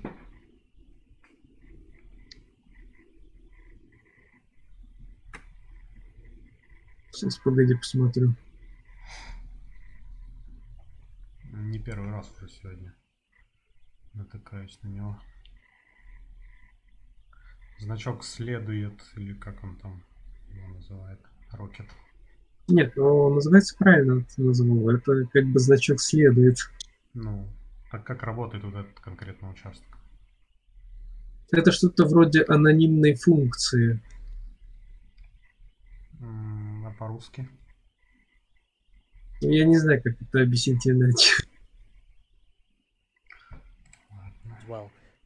So it's worth noting that Такая короткая запись функции, у которой нет названия, которая применяется в одном месте. Watch equals 10, then the next parameter would be hat equals cat, etc., etc. So that's how you pass in your get string. So this is a basic overview of HTTP request. You can go ahead and play around with it and do your REST request with it. thanks for watching. Let me know if you have any questions. And hello, I'm Brent Ferris from the Bearded Man Studios, and in this video I want to show you how you can ban a player, and what it really does is ban their IP for a certain amount of time. So to get started, I have this ban player script in my scene, and if we take a look at it, we'll notice that we have it set to a simple network mono behavior. This is just so we can check if this is the server calling it, because I only really need the server to call this. If I press spacebar, I'm going to ban the first player for 5 minutes. Вот, кстати, еще такой вопрос. Гипотетический. Чтобы избежать декомпиляции игры, то есть и, соответственно, там последствия от этого, как это можно сделать? То, что у нас на клиенте, получается, никаких действий не производится, это как бы понятно, но игра-то она все равно в одну кучу вся закомпилирована, и клиент, там и сервер, наверное. Если ты делаешь как через Forge, то да. Ну да. А если наш вариант, то тогда сервер отдельно. А если наш, то нет. То есть, если сервер у нас отдельно, то, соответственно, не вмешаться, получается, если не достать этот исходник из... Да, именно так. Его не вскрыть. Угу. Это дополнительный плюс, как бы, к нашей схеме. Let's check it out. Alright, so what I'm going to do is I'm going to make this guy the server. А насчет твоего вопроса про функцию, то, что я тебе сказал, тебе просто нужно немного поискать, так проще будет, если ты сам найдешь, что ты в принципе, уже начал понимать вообще там логику ее. And if I look at the message here, it says the server kicked you for the reason the server has banned you for 5 minutes. So it tells выражения или короткие выражения, так можно назвать. Let's go ahead and try to rejoin the server that's still running. I'm going to press play. And that will all go clear. I'll join the server with IP, and notice it just kicked me again. The server kicked you for reason you've been banned for 5 minutes. Они есть как для операторов, так и для, соответственно, функций методов и для перемен. It'll say you've been banned for 2 minutes. So it'll update you on how long that they're banned. So that's basically it. That's all you have to do to start banning players. It's just called ban player, and it'll actually ban their IP so they can't join again. This is worth noting that this is a transient operation, which means that if your server shuts down and starts back up, the ban will be lifted. So we are going to be working on a caching system, probably an SQLite or something like that, where we can actually store that data on the server in the file system and then load it up when the server starts. And we'll have other miscellaneous data that will load as well through that file system. So that's basically it for banning. Please let me know if you have any questions, and thanks for watching. Hello, I'm Brent Ferris from the Bearded Man Studios, and in this video I just wanted to make a short video of what the start network scene behaviors are. So basically, whenever you start up a scene, we no longer have, in version 15 and beyond, we no longer have override for awake, start, and update. So some of the things that happen inside of the awake and the start were setting up network stuff, but now that no longer happens. It happens in a whole separate setup. So there is a possibility where there are some objects in here. Let's say that we had this cube here, and this cube was networked, so we'll add a simple network mono behavior to it. So this cube is networked, however, when the scene starts up, the cube is disabled. And because of this, we have no idea how to grab, we have no way of grabbing this cube that isn't deprecated inside of Unity. And so this cube will not be able to be set up on the network when it starts up. So any RPCs or anything like that that comes across the network won't be added to this object or called from this object. So inside of the networking manager that you'll have in the scene, there's a start networked scene behaviors, and you can drag in those behaviors that you want to get set up on start. This is mainly created for objects that are disabled on start or anything like that. However, you can put all of your networked objects, or network derived objects, into this if you want to be safe. Again, it's really for those objects that are disabled on start. And this is only for scene objects. You don't want to put prefabs or anything in there. Just your scene object. So that's basically what that is. Some people had some trouble finding that or figuring out what it did, so I wanted to make a quick video on it. If you have any questions, please let us know, and thanks for watching.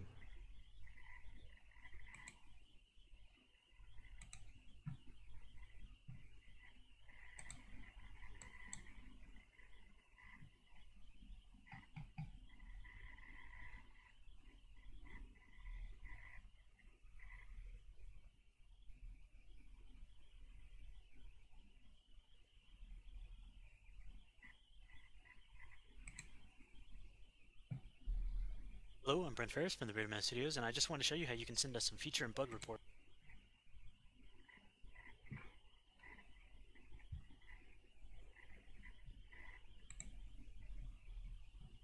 Hello, I'm Brent Ferris from the Privateers.Life Studios, and in this video I wanted to show you the web server.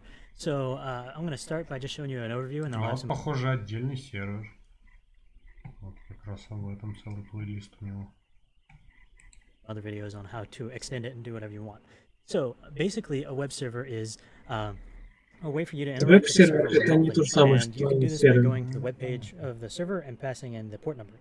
So I'm going to quickly show you how to get started with a web server now that you've downloaded it and installed it.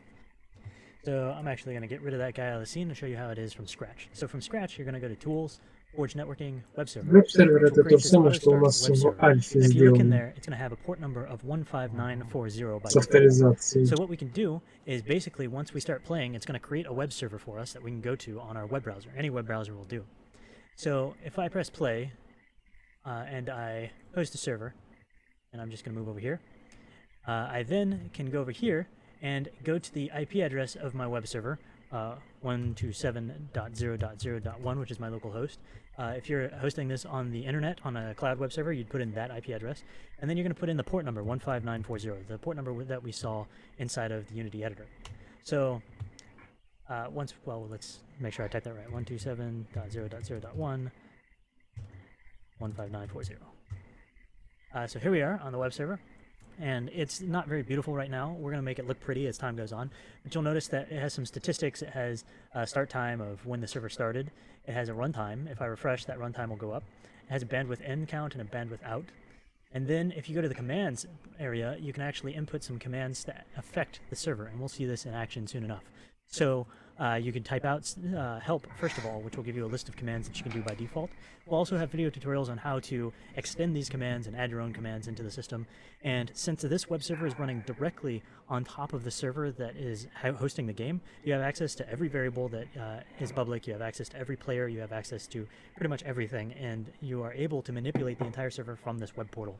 So this is a great way to be able to, let's say if you built out your headless server, and you run your server out on the cloud, or your whoever's hosting your game runs it out on the cloud, you can go to the IP address and the port number of the web portal and be able to manipulate it. Of course, we'll add in password protection and all of that stuff very soon, and we will make it easy for security, and you can choose whatever security methods you wish. This is a full web server, so technically you can make a website on it if you wanted to, and if you know how, you can actually connect it up to MySQL or other databases or files on the system and deliver that information to whoever comes to this web portal. So that is a high overview of the system, and we're going to see some of it in action in the next videos.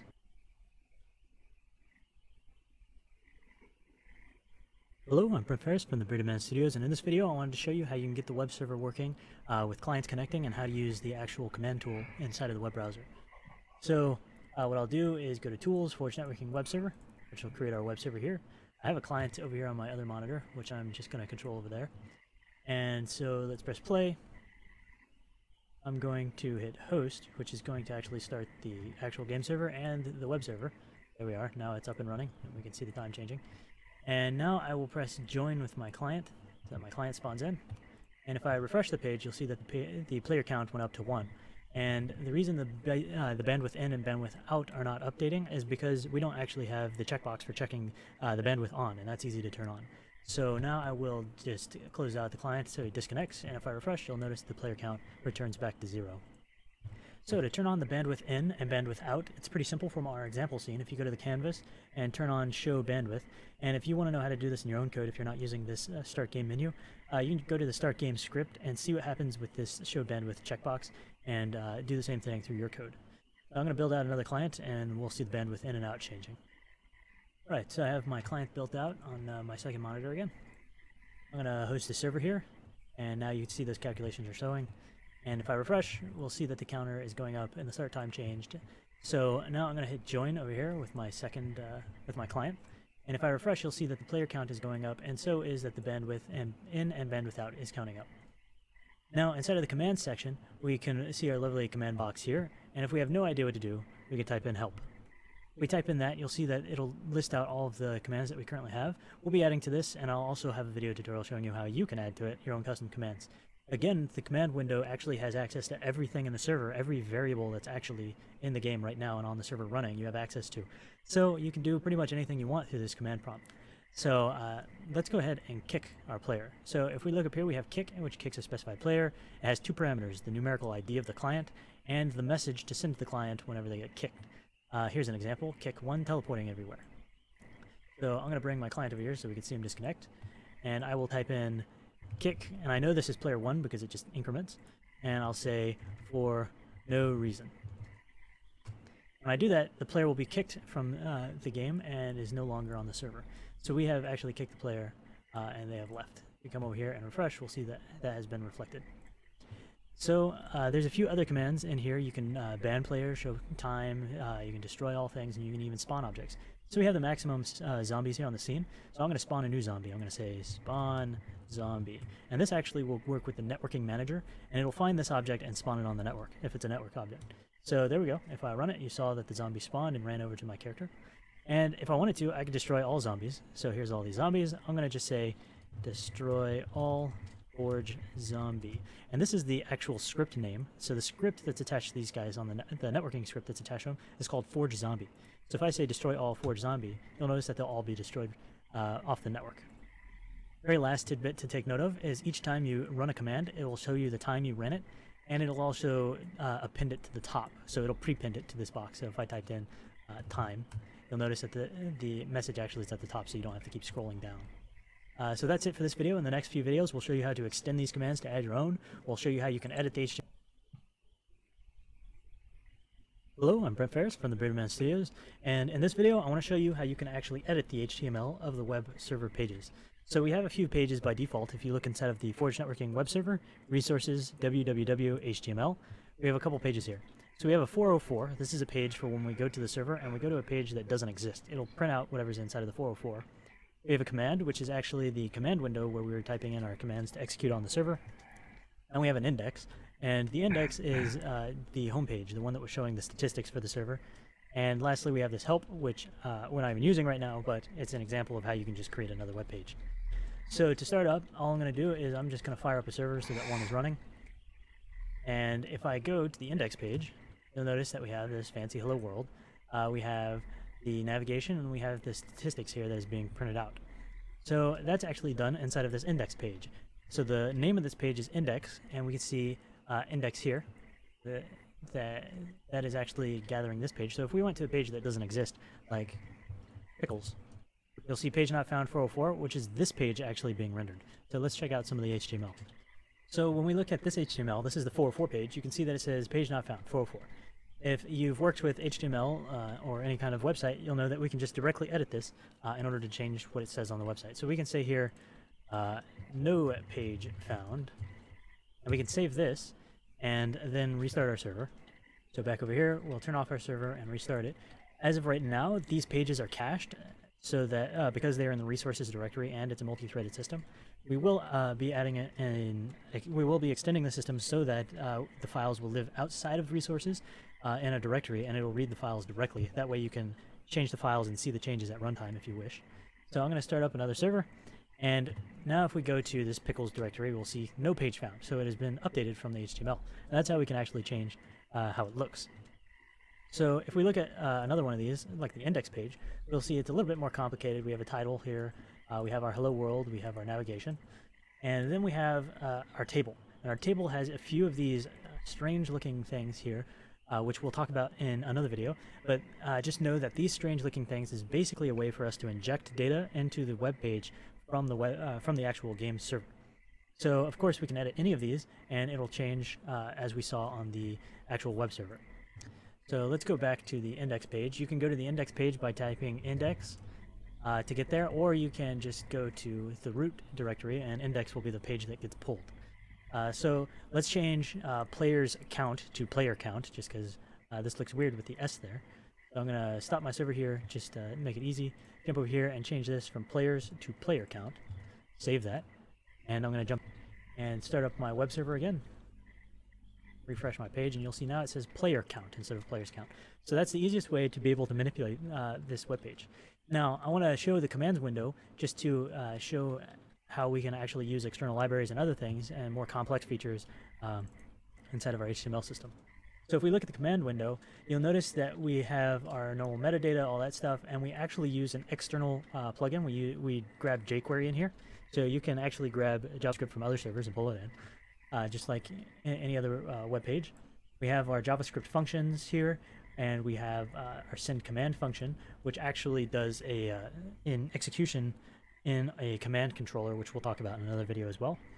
And you can use jQuery as you normally do here, and our normal command window. So this is basically a command window that's all set up so that we can add commands to the system without changing this page. It's a very generic page. So that's how you can get in here and start changing things and seeing things and manipulating the stock web pages that come with the web server. So in the next videos, we'll actually show you how you can modify controllers, which actually derive these web pages, and how you can add actions, and how you can...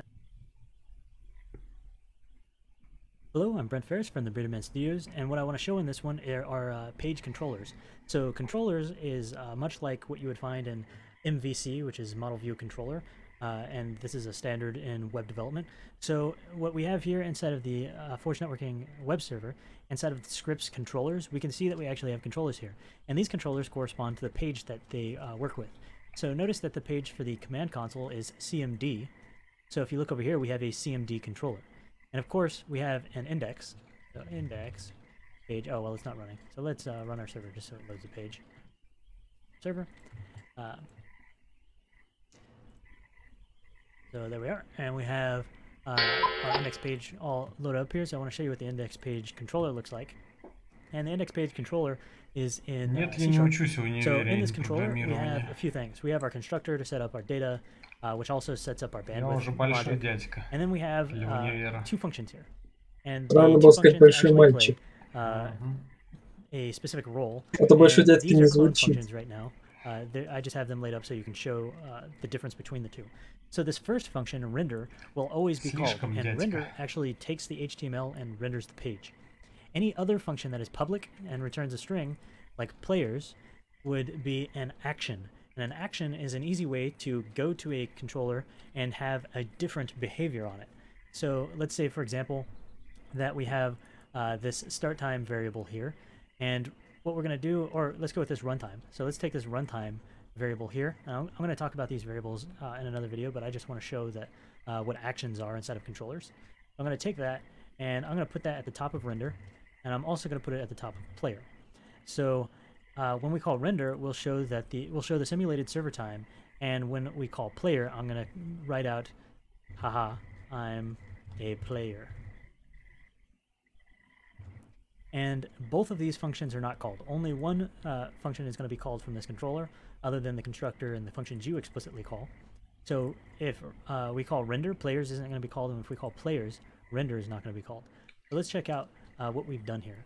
So I'm going to go back to Unity and stop playing so that it can compile our new controller.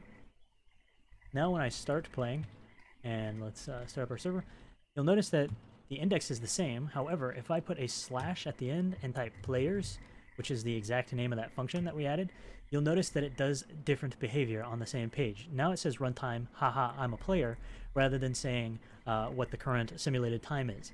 So these are actions. So basically it's going to the index page and calling this function. And that is an action inside of our controller. And you can have as many actions as you want. They're just different functions, and you can call them by having a different endpoint at the end of your URL structure. So that's basically it for how these controllers work. I can give you an overview of some of these other controllers. So the page not found controller is simply going to render the 404. The CMD controller is simply going to show the command. And the reason it doesn't have a bunch of functions for deleting objects and kicking players is because the CMD controller is actually not responsible for those commands. If you remember or have seen from the HTML page in the command window, it's actually doing a REST request, or it's doing a web request to the console controller. So it's going to the current origin, which is my local host with the IP, and it's calling the console controller. So that's actually calling, inside of controllers, we have a console here. So it's actually calling this one, which has all the logic for kicking players and all the other stuff. and we'll go over this one in another video as well. So that's basically it for controllers and actions. Those are the two things that you really need to know about them. If you have any questions, please let us. Hello, I'm Brent Ferris from the Bearded Man Studios, and in this video I want to show you replacement variables. So what are replacement variables? First of all, if you remember this index page, we had these weird less than % space variable name space % greater than, and this is basically telling C# when it reads this file to replace this variable with the corresponding value. So let's take, for example, runtime.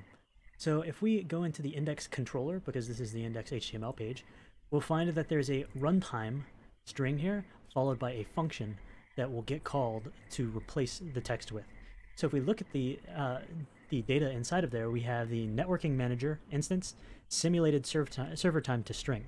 So we just take the simulated server time, we convert it to a string, and we assign it to runtime. Then when the web server parses out the HTML, it will replace what it finds within this less than % space and space % greater than. So it'll replace this whole thing with the value of that keyed string. So we have bandwidth in, bandwidth out, runtime, start time, and player count. So if we come over here, there's runtime, start time, bandwidth in, bandwidth out, but there's no player count. I'll show that one in a moment. First of all, before I do that, I want to show you, we have each one of these functions corresponding to a behavior. So the start time and the runtime, we saw runtime gets the simulated runtime, start time gets the date time, and the bandwidth in and out do some math here. So the bandwidth in does this math and bandwidth out does this math, and gets a string that has bytes, terabytes, gigabytes, megabytes, kilobytes, just beautification the string to see it visually on the front page. And lastly, we just have render and our useless players handle here that we showed in the previous video for how actions work. So we don't have player count. So basically, this is a system that derives from one another. So if you actually take a look at the player controller class, you'll notice that there's a player count inside of there. So that player count actually carries down into the index, and we put it there just so you can see it. So basically, any class that derives from page controller, which is every controller that you should have, command derives from player controller, page controller. So if we went into command, you'll see that that derives from page controller. So everything derives from page controller. So in page controller is where you can put your global variables if you have variables that span across multiple pages. So that's basically what these these replacement variables are for. It just takes a string key and replaces it with this this semantic here. So if we have % signs and the variable name in between, and it's spelled exactly the same, even with the casing. So runtime capital T will have a corresponding runtime capital T inside of here. So that's replacement variables. You can put them in any controller that you wish, and then when you're building out the HTML page, you can add in a new replacement variable. So let's just create a new replacement variable really quick. So we're going to create a new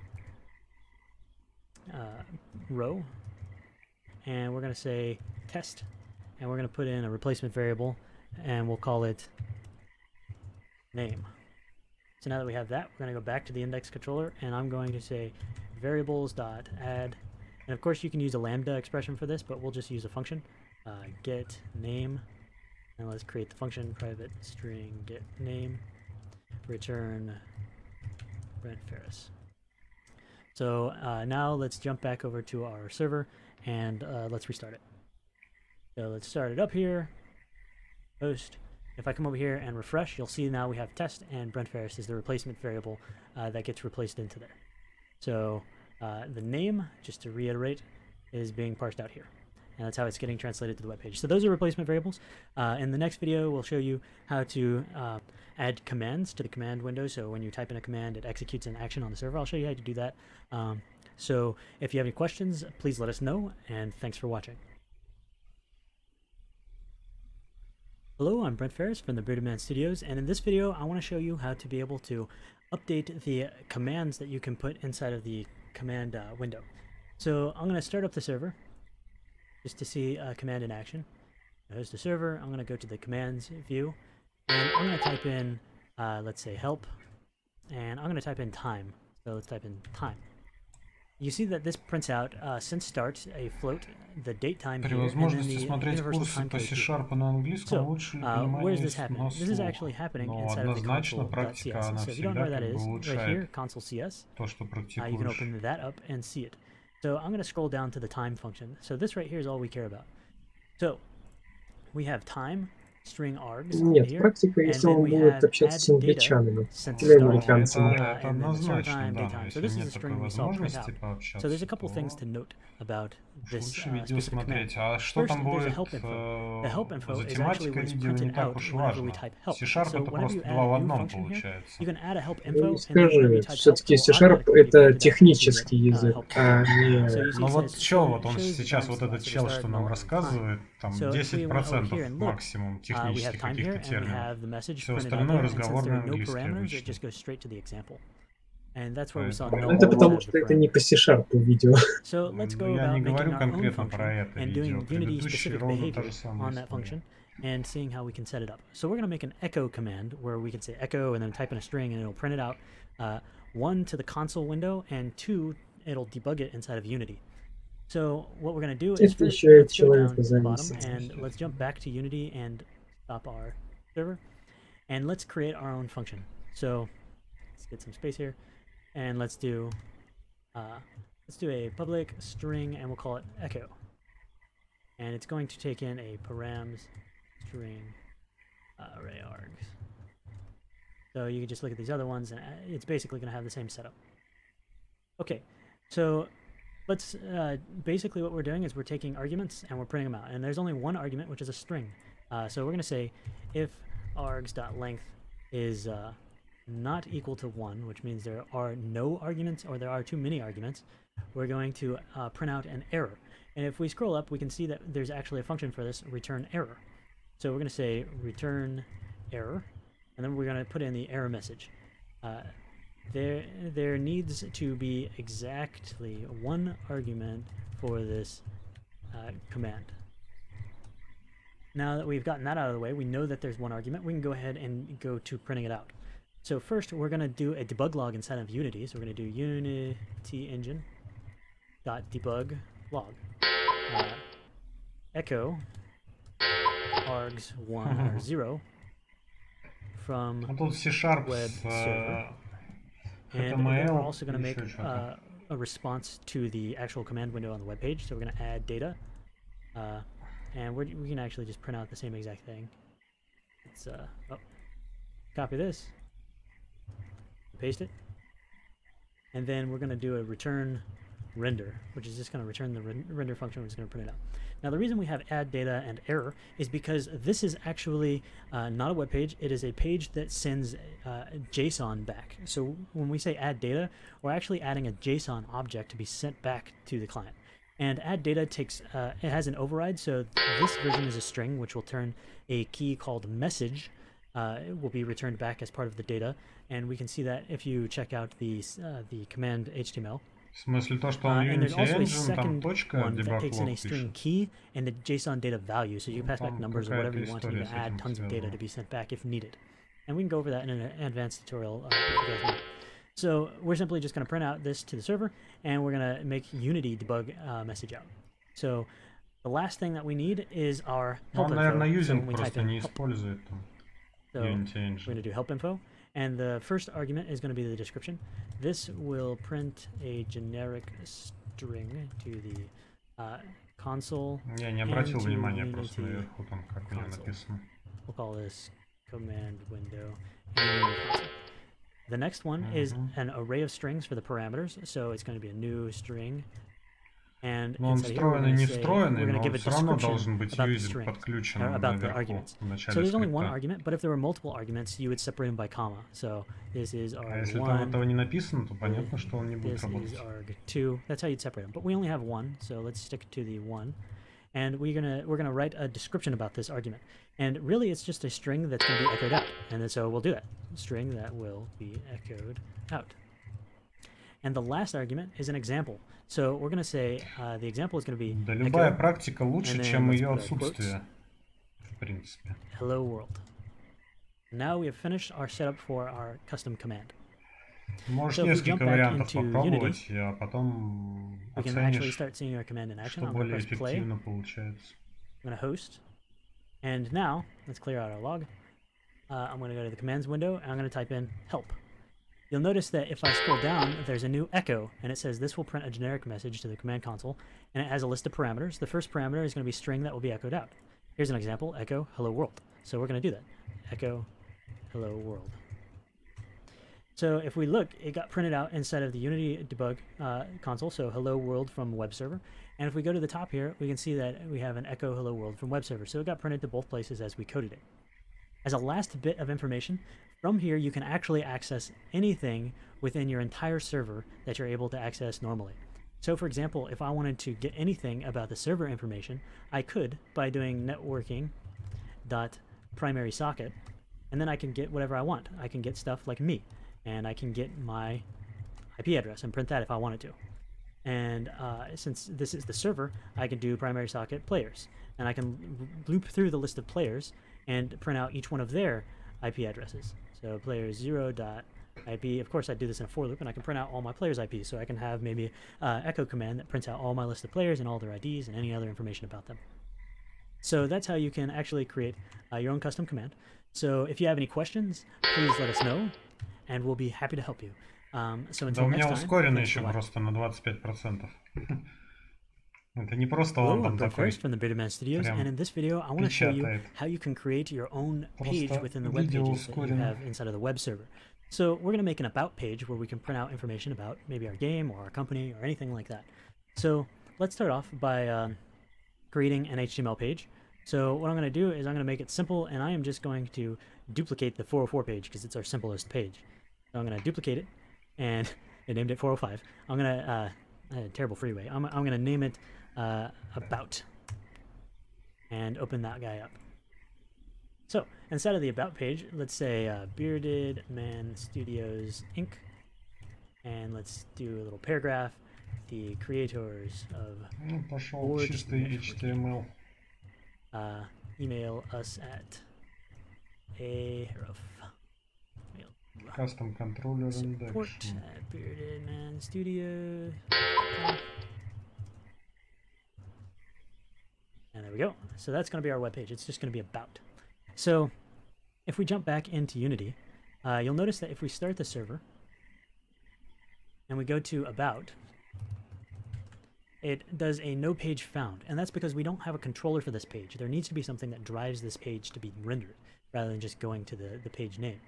So we're actually going to make that controller. If you go to controllers and create a new script, or if you want to, you could just you could just duplicate the page not found one and update it. So I'm going to do that because it's the easiest way. I'm going to duplicate page not found. I'm going to get an error because, you know, duplicate class name.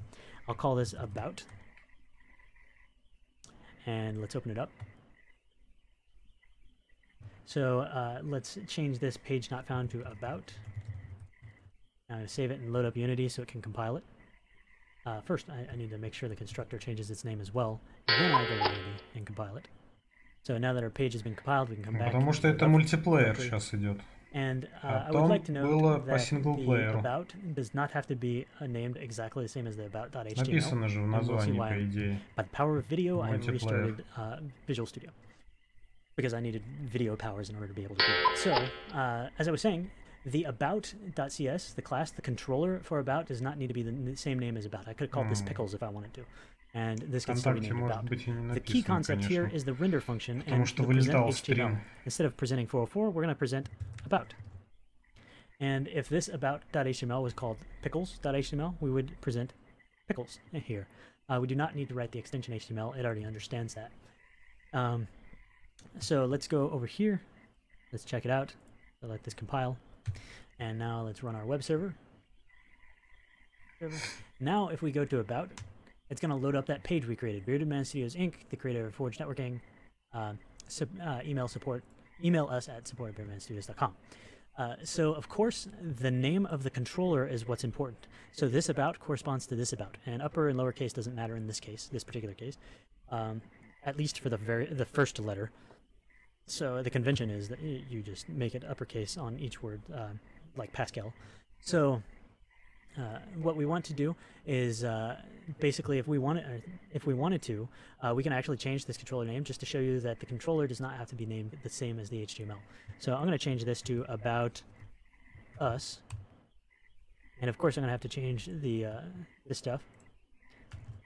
Class name No, I don't want to save. That would save about. I need to edit about us. So about us, now will be the class name. Now let's jump back and start up our server. And you'll notice that I didn't change the HTML page about. So if I reload this, I'm going to get a 404. It doesn't exist. However, if I go to about us, doesn't matter. I just want to show that either one works. About us, you'll see that that's where the page is. So the actual controller class name is what actually derives what the URL is. And of course, if I wanted to create an action where I rendered a different HTML page, so we'll call this about, and then let's create another one, and we'll call it about me. I'll just call it about me. .html, and let's edit about me, and we'll call it Brent Ferris. I program stuff, yo. Let's take that part off. I program stuff. So that's what this one's going to say. So inside of our about us controller, I'm going to put public string, and I'll call it me. Return present HTML. What did I call it? I called it about me. And this goes back to our actions example from a previous tutorial. Now that I have this set up, let's jump over to Unity. Let it compile it. So now we're actually going to be presenting two different HTML files based on our action. So if I come over here and I go to About Us, it's going to show the standard Bearded Studios. And if I go to About Us/me, as shown before, oh, I have an error. So looking at the code, what I'm missing is actually my arguments to me. So the actions require the arguments. So params, string, array, args. This is if we call the controller with some extra arguments. If you want to see an example of this, the console controller actually shows you how these arguments are used. So if you watch the video on how to extend the console, it's basically the same idea. The console is a controller, it's a page controller. It's used for REST requests, and basically you just pass it actions. So anyways, now that I have fixed this, let's jump back. Let's hope that that was the only fix I needed to make. So let's start up our server, and now we'll go to me. Now it says Brent Ferris, I program stuff. So now without me, it shows Bearded Man Studios Inc. and that, and then when we call the action/me, it's going to do the me action, which renders this one. So that's how you can create your own custom controller and your own custom page, how the naming convention works, and how you can render with different actions. If you have any questions, please let us know. We'll be happy to help. And until next time, thanks for watching. Thanks for watching.